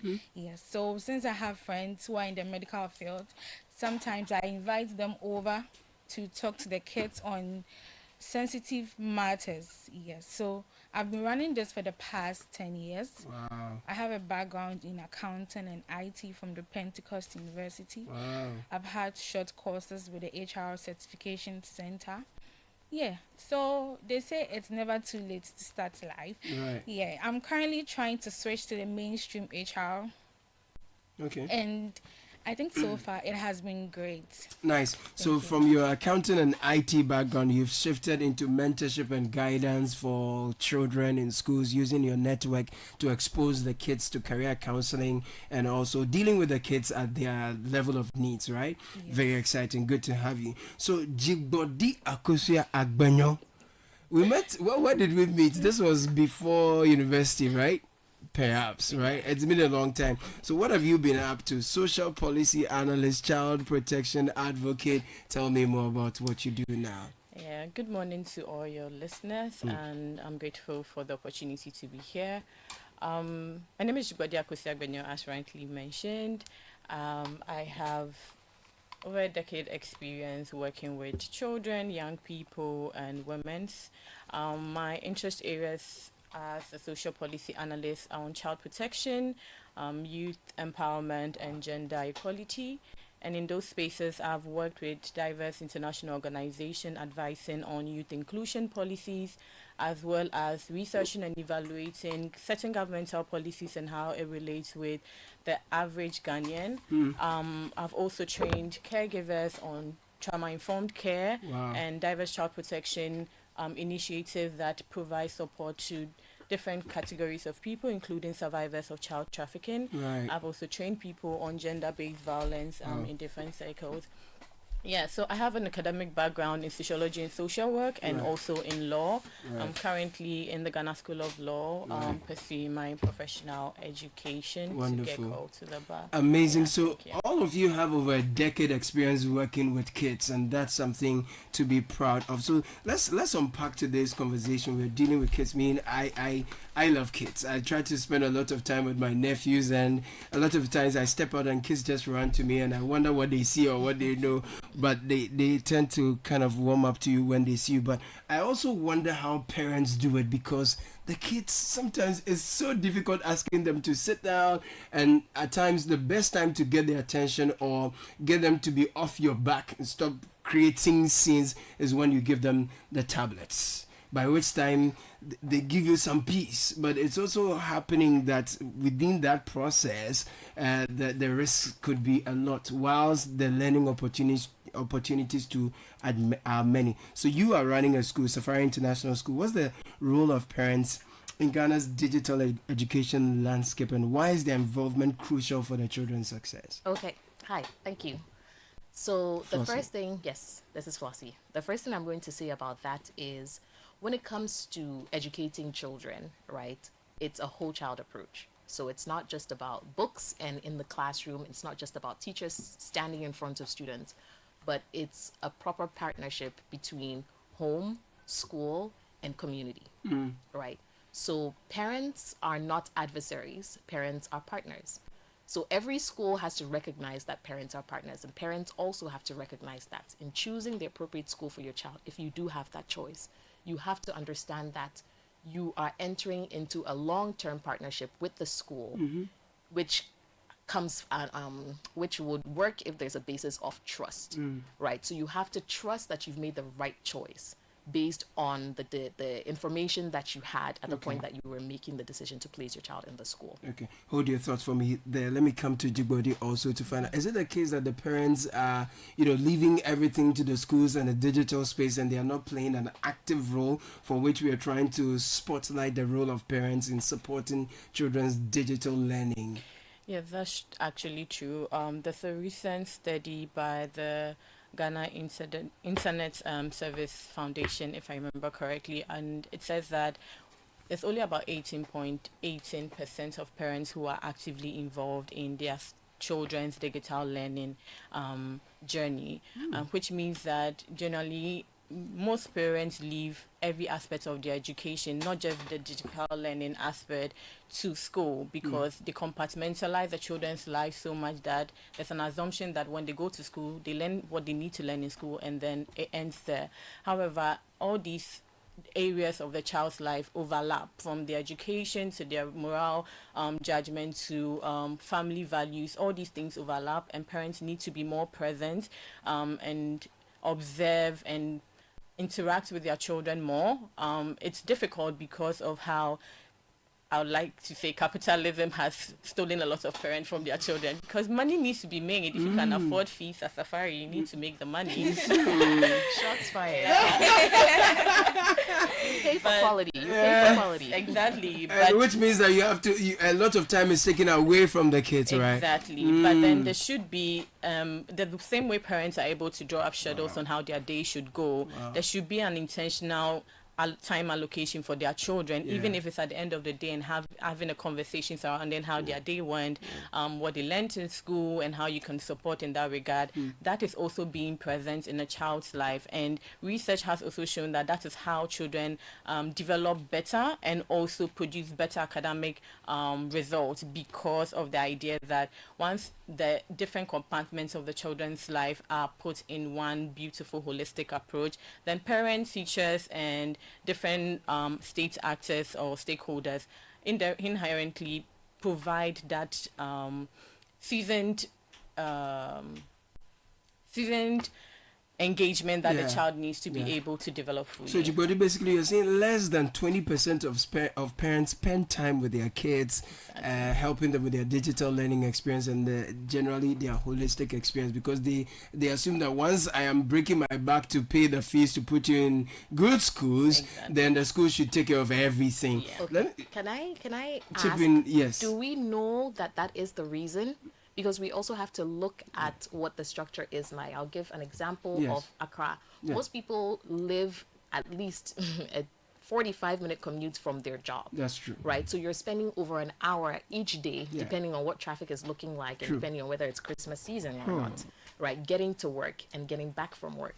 Right? The times that schools open and the times that parents have to report to work, sometimes they clash. So you have to wake your kids up super early, get them dressed, and make sure that by the time you get to work, some cho-cho driver has probably scraped your car, or some Okada driver has done some foolishness on the road. Right? So you're already stressed by the time you start your day at work. And then you come home, and then, wait, what? You probably came from work with work to home. Yes. And caring for a child is not an easy task, as you mentioned. Children have a lot of needs, especially the younger ones. And let's not even start talking about children who have complex medical or learning needs. Special needs, right? my goodness. So that it's a huge toll. It's a huge mix. Yes. And let me get Hannah to break it down for us, right? Hannah, what are the primary challenges that parents are facing when their children have digital tools in particular, such as online safety or access issues? So let's appreciate the challenges of parents with digital and access. Okay, thank you so much, Caleb. So I don't know how many of us grew up in homes where your career ends as a child when you touch your father's television or radio without permission. Like, it's so bad. And then, but these days, before you even buy the phone, the kids would have they will tell you what to buy. You know, right? They would set your own password for you, download YouTube. The next moment, they have downloaded about 3 games on the phone for you. So sometimes it's a bit of challenge for parents. And I would say first and foremost, monitoring online safety. These days there's a lot of cyber security threats on the internet, cyberbullying, yes. So I think recently there was a program out there for young children, and when you go through the comment section, you see people saying this child is ugly, this is this. That's a whole lot of drama for the kids out there. And then sometimes if the parents are not able to help or control the child, it's the child loses his or her self-image because of cyberbullying. And also I think sometimes the screen time for the kids is too much. Yes, it's too much of an issue for parents. You would notice when we were out there, the man was like, you take the tablets from them and then they'll be sleeping, and in their imagination they are playing games. Really? Yes. It's so dangerous. So they are talking like the characters they are watching, and even when they sleep, they are imagining, engaging the games they are playing, talking in their sleep.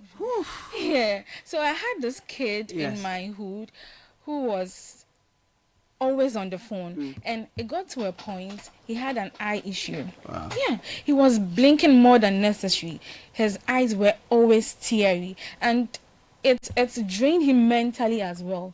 So at a point, because the parents didn't notice that, at a point when they realized his sight was going bad, that was when they had to take away the phone or the tablet from him. And it's a big issue out there. And I guess for some of the parents too, some of them have a generational gap thing going on where not many are so digitally literate, and so trying to put in controls that will protect the safety of the kids online becomes a challenge. Any of you wants to have a bite on that? I think that one of the things we need to understand that you don't need to be digitally literate to be able to control your child's habits, right? It's because we isolate the conversation surrounding digital exposure with other aspects of the child's life. And so your child needs to play, and you have a big compound and you don't allow your child to go outside and play, play with their siblings at home, or even go to a park, go swim, other avenues available for the child to let off certain energy, we feel like the easy path is just hand over a gadget to the child.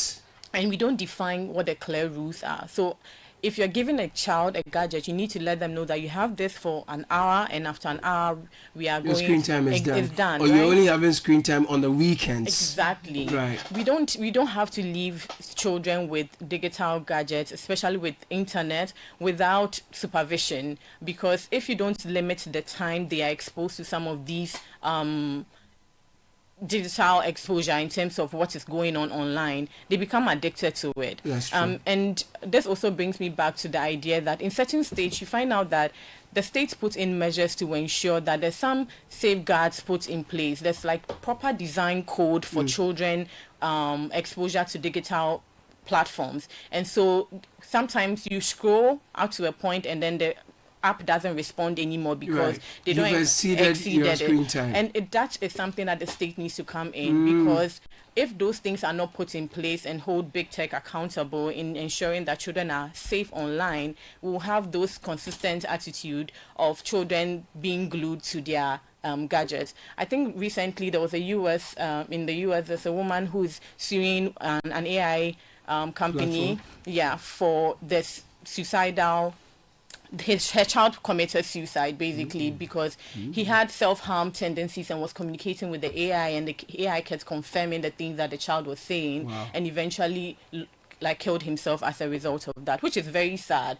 But there's also an ethical implication that these big tech companies need to take into consideration, especially when children are having access to such platforms. So it takes the parents putting in ground rules, and it also takes the state ensuring that there are safeguards put in place to protect the child. Because you've been doing research into policies and finding out how efficacious they are, you've jumped into the policy sites already, and that's completely okay. I like it. I would like to chip in something. Please I think Jibodi, genuinely, some parents are illiterate when it comes That's to what I'm saying. Yes, they don't know, Yeah. and they don't know what's happening on the phone. Some don't even know that the children have YouTube. They don't know what the game is about. They don't know what TikTok is about. They don't know anything. So sometimes, in most of the local homes, let's say the rural areas, sometimes it's just the daddy who has a smartphone. And even with that, when he comes home after work, that is when the child gets access to the phone. But these days, it's like, because maybe the dad will be tired, be asleep, the child will go to the phone. Okay, one child was telling me that she was told in school to search for something. She didn't know what it was. So she had to wait for her daddy to come back from, and even it wasn't an assignment from a teacher, one of her colleague. It was a social interaction with peers. Then search for XXX or something like that. And then she waited for the daddy to close from work. She had to go to her room. And then she took the phone, and then she was going through. When she came, she said, "Madam, this is what I found, and it's so dangerous." Yes, but so they are exposed to these things all the time, and then sometimes the parents also are not aware of what their children. The point I was trying to make is that even if you don't know what's happening on your child's device, you need to put in measures, including engaging people who may have knowledge. So if my mom doesn't know how to run a smartphone, and for some reason at a very young age I have a smartphone, I think that she would have a responsibility to even engage my older siblings who have some technological background to guide her on what exactly I'm exposed to, or reach out to the teacher in school and say, my child has been doing ABCD, could you confirm if this is appropriate for the child, or speak to people in the neighborhood who may have that. But we don't leave it as I am not digitally literate and so it ends there. And also putting ground rules does not require digital literacy to put ground rules. So if it just requires being committed, being firm, and being interested in what the kids are consuming. Yes, and even asking them questions. It also or it Yes, requires you to know that you can put ground rules and to understand what ground rules are necessary, Right. to understand what ground rules are right for what child. Yeah. Right. So I think that's where we can start. Right. Policy comes from top down, but we also need grassroots up. Exactly. Right. So communities, right, and community leaders also have to engage. Right. So schools, religious groups, they have to engage, because a parent might not even know or understand what it means to put ground rules, or understand that there's something called time limit on devices. A parent might not even know that the child is taking the phone when they go to sleep, right? They might not know what kind of apps they have access to. They might not understand things like, I don't know, like the kind of material, right, that are appropriate for certain ages, right? They might not even understand that the research says that screen time is not appropriate for children under 3, for example. They don't understand what the implications of this are, and they understand that the brain chemistry of different learners means that screens might not be appropriate to them for a certain time, right? So I think that's something that we also have to make sure that we are taking into consideration. Policy is great, but what does policy enforcement look like? Are we empowering people to be able to make the right decisions? Number one. And I heard you speak about parks and taking them to others. Which park? Where are you taking your kids? You know, right? So where? Like exactly thing, where right? are we taking our kids? What third spaces do I kids grew have? up in a slum, in Ashaiman, right? We didn't have a fancy park that you could go to, but there's literally an open space where children just hang around and play. And we play with each other in different compounds, right? So when I talk about park, I'm not talking about the fancy green park that you find. In fact, that is also very important. It is, but it's important to have these green parks, and so is. let's use our conversation and the platform to insist that in policy conversations we make space for green parks, because it's important for the cognitive development of our kids. Thank you for highlighting that. Yes. If Sutherland Park is a misery now, My unfortunately. God, let's not even. So, like, if we're going to have that conversation, we are going to spend the whole day here. But I'm saying that we can use what we have to engage the children aside. So, if I have a 30-minute screen time and my time is off, go play with your siblings, play with a toy.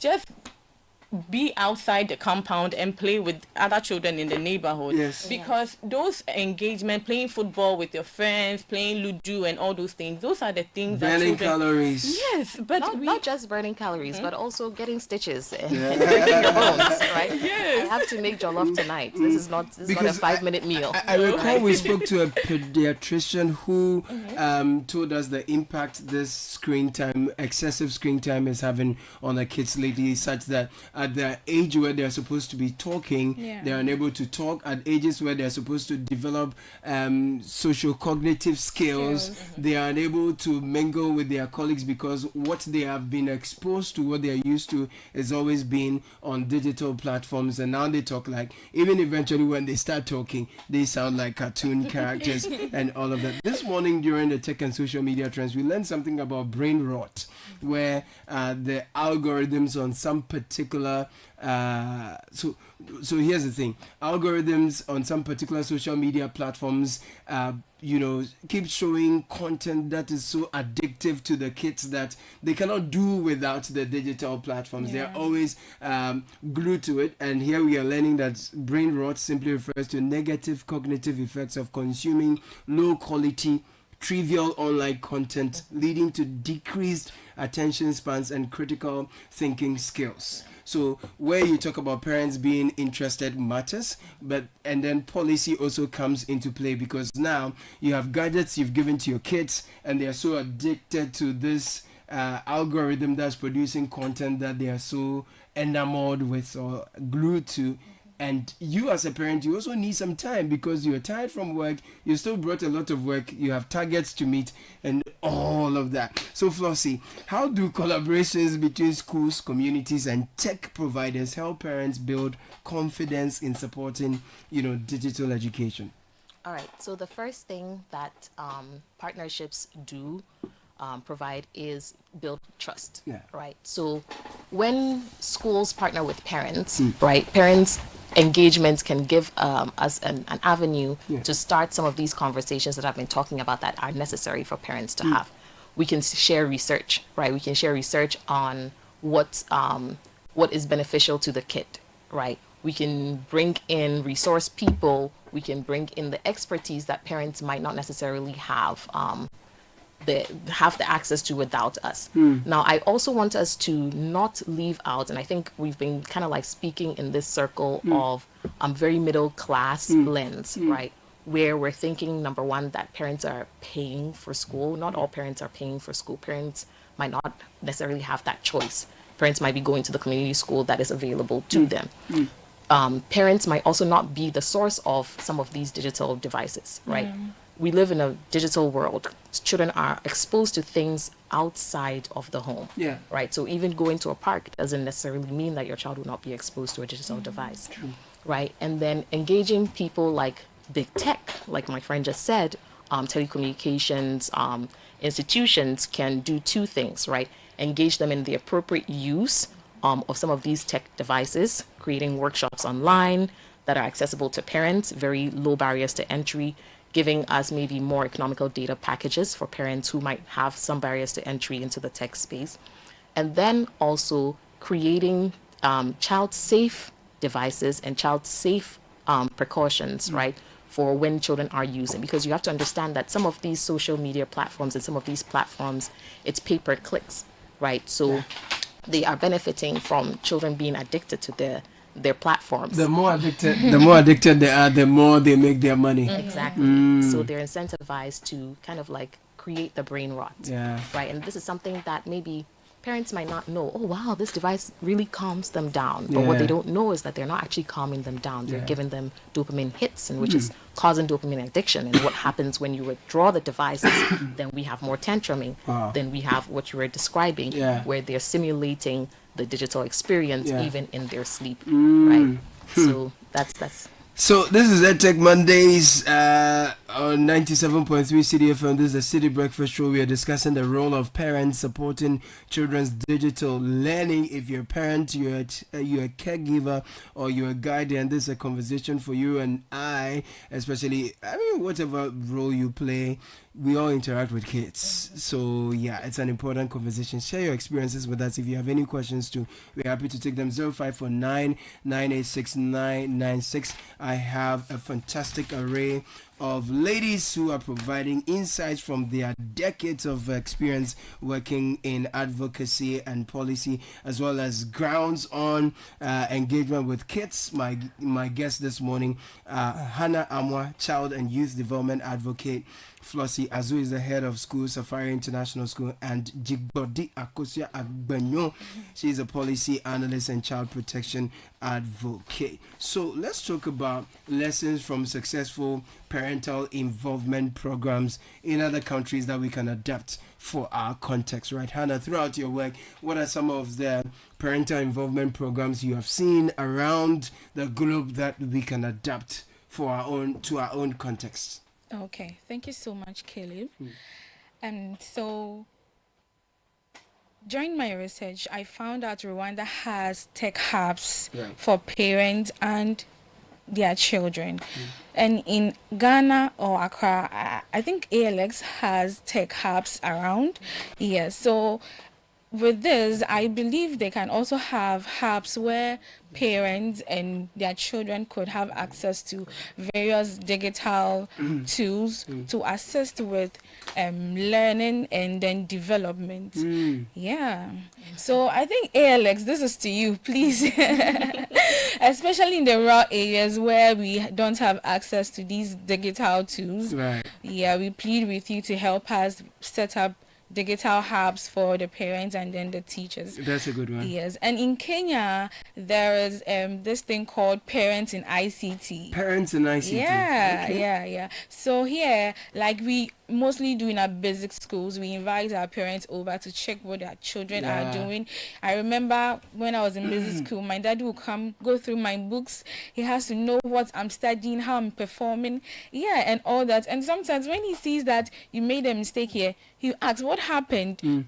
What is it? Do you need help? Do you need classes?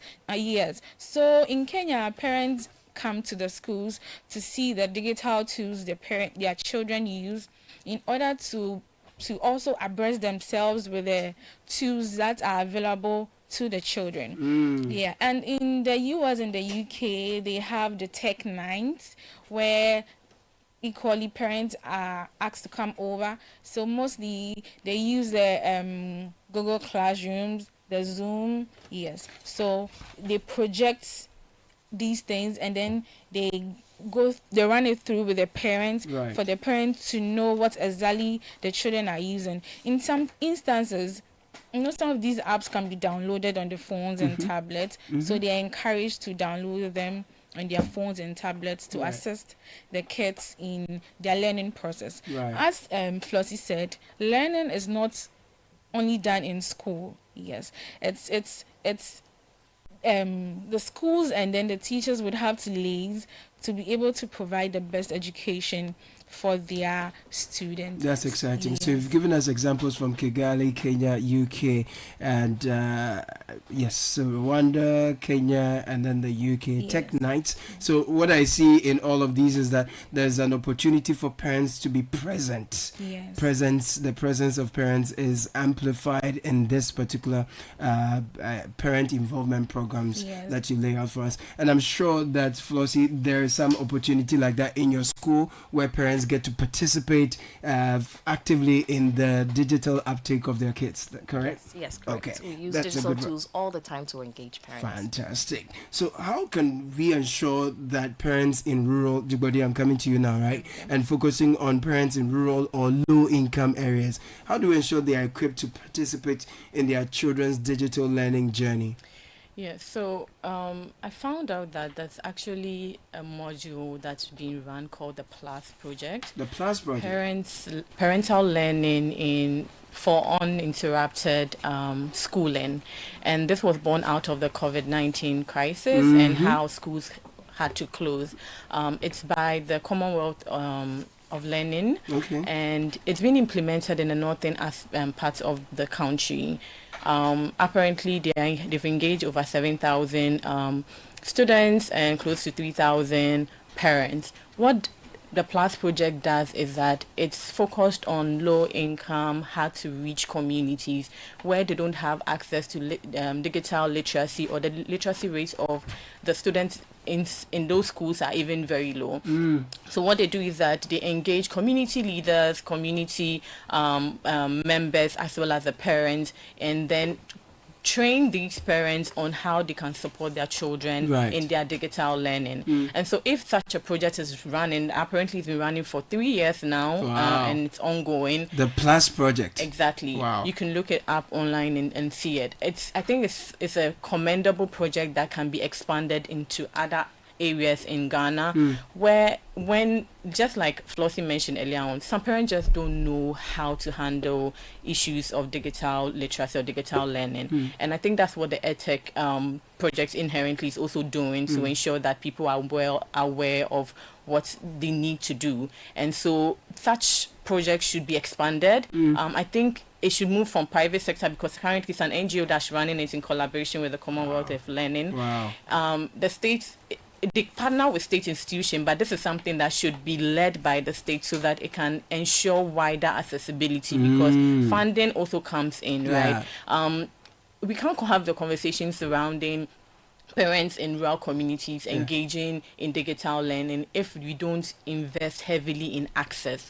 Because until they have access, and the children even have access to these digital tools, and they are not drawing the keyboard on a table, on the floor, and in these rural mouse on Microsoft on the board. So then this conversation should even happen, because then they don't even have the digital tools. So access should come based on investments, and we've had too many conversations. There are too many policies in Ghana on how we want to advance ICT. But you want to see more action. Exactly. More money pumped into the sector. Yes, because that level of commitment is what produces the result, and private sector NGOs cannot do it all. So let's move past the conversation and so many documents that we have, and provide heavy investment in those areas, so that when we have conversations surrounding rural communities and parents supporting their children. It would be because they actually even have access in the first place. In the past, I've seen the former minister responsible for the sector roll out the girls in ICT, and it's refreshing to know the current minister responsible for the communication sector is also continuing that. So we want to see more of such in a coordinated manner, in a massive, there must be massive investment into that area. That's a good one there. So Flossie, let's talk about strategies. Okay. Parents using strategy to balance screen time, promoting digital literacy while making learning fun and interactive. And I'm also concerned that we don't lose touch with reading our physical books because we are becoming digital natives, migrating entirely to digital. So strategies for parents. Okay. So first of all, it's a tool, right? Yeah. And like a tool, it can become a weapon, Mm. right? So a tool that is not appropriately used can become a weapon. So we have to make sure that we're utilizing the tool appropriately, right? So we're understanding what its limitations are, and I'm also understanding what its negative effects are, right? So if we share that, if we know that, if we're putting up some legislation around that, right, we're ensuring that parents understand how to utilize these tools appropriately. That will be way better for us. That's number one. Right. Number two, realizing that not all the tools are appropriate for all the children, right? So digital tools, AI, all these things that we have at our disposal now are excellent for inclusive practices and bringing different types of people in. For example, ChatGPT. Did you know that ChatGPT understands tree? It can respond to you in tree. It does? It does, and it understands some Ga as well. ChatGPT or treaty. Small coming. First of all, we're in Adabraka. This is Ghana. Yes. Right. So we have to kind of like ensure that we're using these tools appropriately, and we're kind of like activating the parts of the tool that are going to be beneficial to us and in our specific context. So that's the first thing. Right. The second thing is engaging the expertise that are necessary.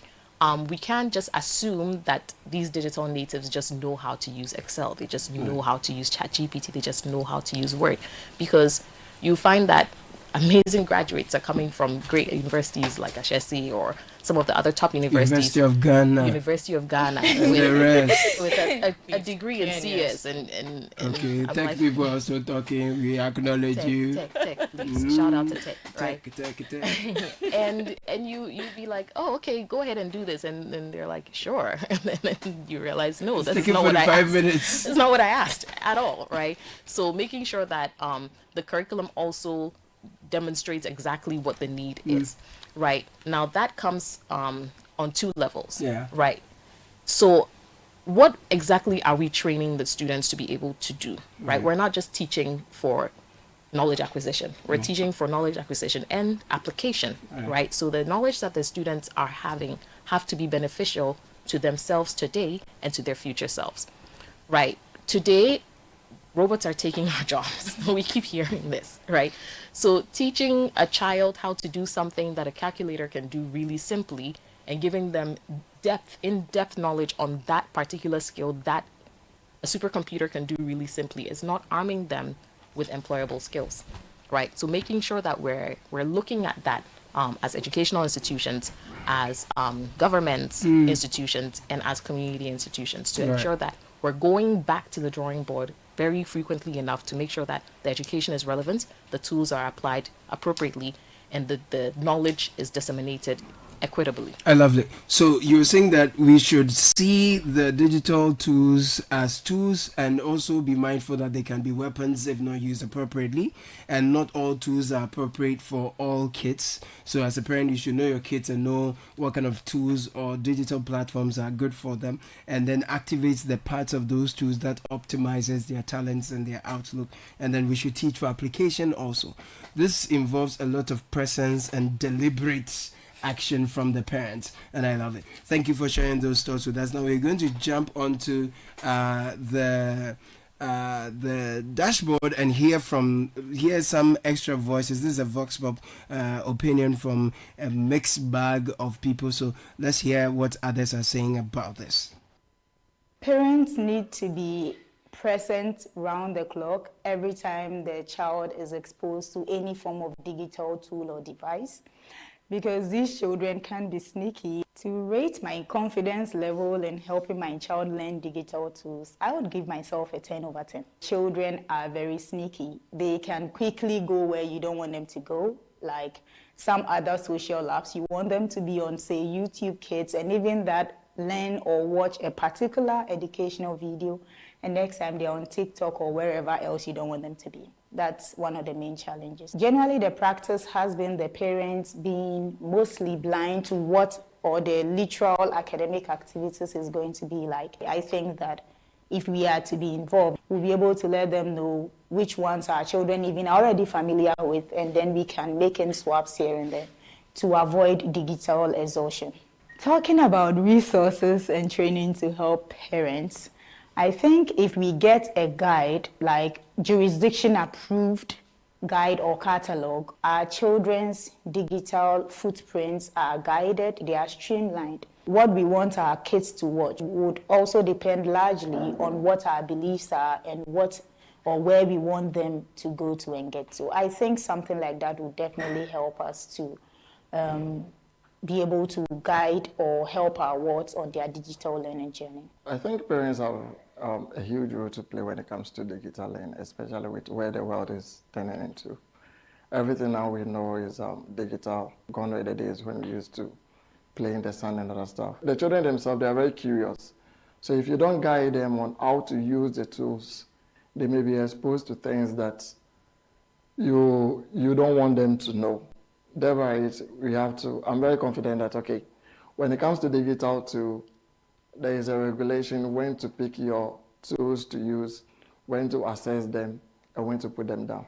Most of these children, especially my kids, the younger one feels like, okay, since it's my equipment, I've exposed him to it once, it belongs to him. We have to set boundaries. Okay, I give it to you to use for a time. Yours is there. If you don't like yours, there are strict measures to it. Most of the kids come from different backgrounds, and they tend to be exposed to a lot of things that other kids may not have the privilege to do that.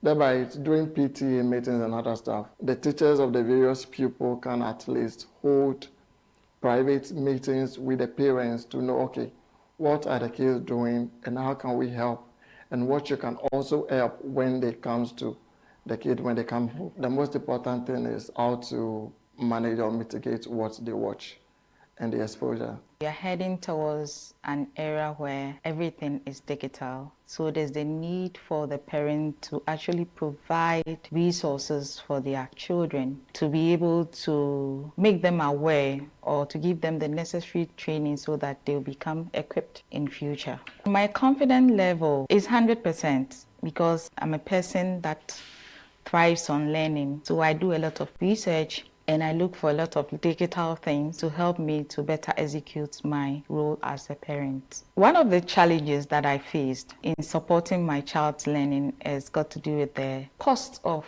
the digital learning materials. And so even with the schools that have digital resources end up billing parents extra. And so you have fees go up on that level. The training that a parent will need all depends on the tool that is being used. So whoever buys the tool would have to provide the training for the parents, either at PTA meeting or online training, so that they prepare the parents ahead of time, because parents are very busy people.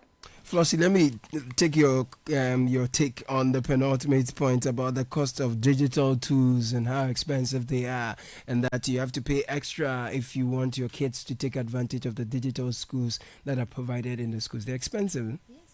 It's expensive. That's one of the biggest barriers to entry, right? The monetary cost. But it's not just expensive in a financial sense, it's also expensive in a time sense, right? So in order to, like I just heard one of the voice box, you were saying, oh, you have to be there 24/7 every time the child is using a device.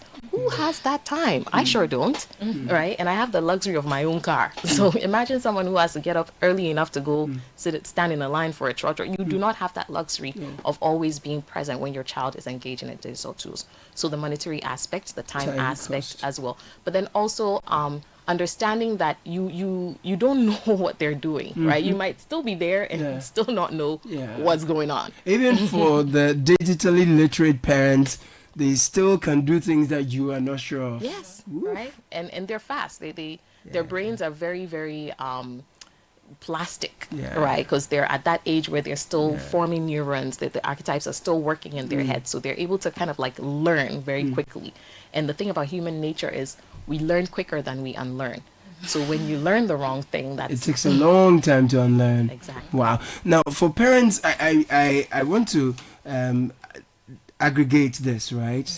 For parents who have teens, preteens, toddlers, and teenagers in particular, and the use of these digital tools. How do I, if I have someone 3 or less, someone between 3 to 5, teens and teenagers, adolescents, and all, using digital platforms, how do we go about them? Okay, so first of all, I did mention in the beginning that not all tools are appropriate for all ages or all people. That's right? correct. So we have to take that into consideration, right? So what does the brain chemistry do? This is a child who is susceptible to sometimes like some behavior issues. This is a child who's having some challenges, right? That they might need to utilize the tool, right? So that we have to be very cognizant of that in the first place. Now, if we're talking mainstream, right, we have to understand what the research says. What does the research say? The research says that anyone below 3, digital tools like screens, right, are not very beneficial to them. So 3 to 0. Yes. 0 so digital. 0. Yes. 3 to 0, 0 digital. 0. Right. Really? Yes. So this is not humanly possible. Let's be because those guys are more than terrorists. So they will terrorize your life. Yes. Right. But like you're saying, that's when speech is developing. Yeah. That's when social interaction is developing. Correct. Right. That's when they're psychomotor. Like that's when you have to model to them. Right. So it's more important for you to like speak to them. It's more important for them to see social interactions. Right. And to see more pro-social behavior than just staring at the screen. Now, obviously, this is not possible. I'm not a crazy person. Thank you for admitting this. I have a master's degree. So parents don't feel bad about themselves. I understand that it's but the challenge remains. Yes, it's not possible, right? So things like video conversations. So something like a FaceTime call, right? A video call where the child can see facial expressions, can see the eye movements, can see kind of like how some of these interactions go, where you can like kind of like give a little bit of eye contact, right? That is way more beneficial than, shows or like just games and stuff like that, even though those might be a little bit more engaging. Okay. Right. So then above 3, between like 3 and 6, right? It should be limited to about 20 to 30 minutes at a go, right? And not more than 2 to 3 sessions in a day. Okay. Right. So that's up to about an hour and a half, right, per day, right, maximum. Once again, this is case dependent, right? So if you have a child, for example, who is using text-to-speech software or who's using the software to communicate, that might be different, right? And then limiting, once again, the kind of content that you're having. So slow content.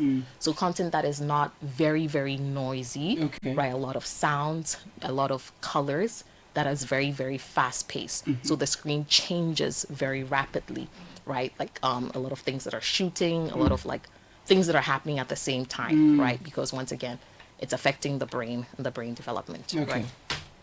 There's a lot that we could unpack. Time has limited things, but there's so much too that we have learned, and I really appreciate this. So in wrapping up, let's talk long-term vision that we should be adopting as a country to strengthen the partnership between parents and educators in digital learning. Let me start with you, Jigbodi.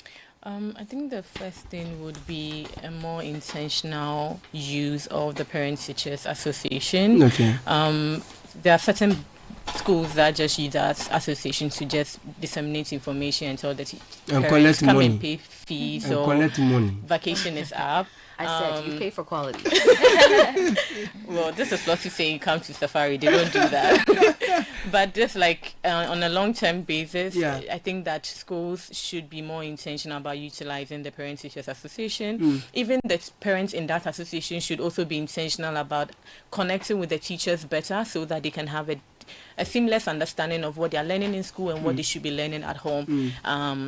In that regard, I also mentioned earlier on in relation to the state playing a critical role in ensuring that the things that children are exposed to, especially because Africa is at the receiving end of technology rather than the innovative aspect of it, which means that we still don't have a lot of information about how these AIs and whatnot are being engineered, which means our state needs to play an active role in guiding or safeguarding the children to certain big tech policies to ensure that they don't expose the children to too many things that will be detrimental to them. So your fellow social worker colleague Abdul Karim Ibrahim says to say he's really proud of your strides. I come to you, Hannah, to give us your concluding thoughts and long-term vision.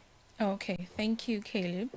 So for the long-term vision, like the government is pushing for STEM education, the government can equally push for parent and child education in digital learning.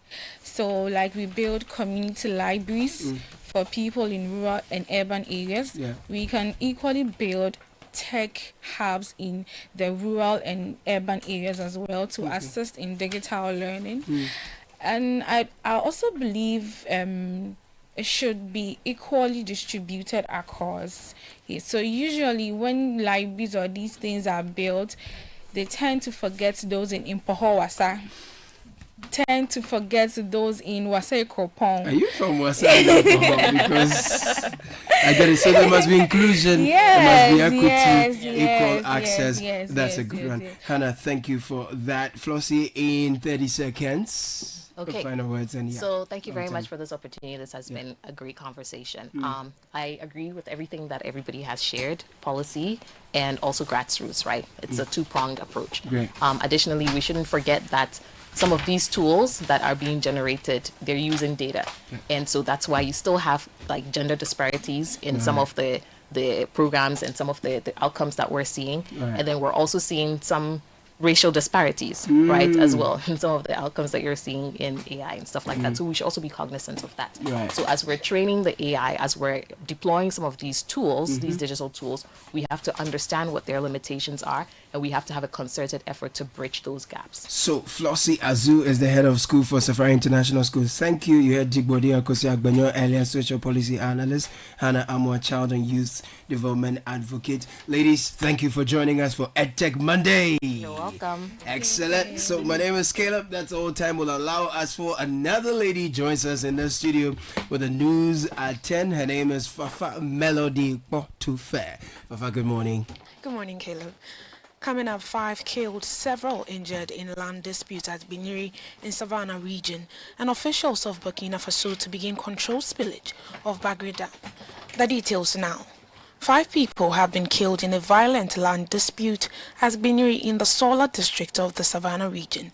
District Chief Executive Sinkina Saka confirmed that 3 others are in critical condition, while 6 sustained machete wounds during the clashes. Heavy security has been deployed to the community to restore calm.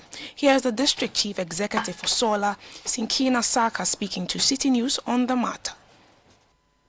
5 people killed, 6 injured, 3 in critical condition, 3 in a stable condition. It's overland. The chief of the village called Biniri. The chief of the village allocated a piece of land to somebody. Now somebody is also claiming ownership of it. The chief said he has the right to allocate. Then the one the chief allocated the land to was building on it. The other people went to prevent him. The chief went there and he was physically attacked.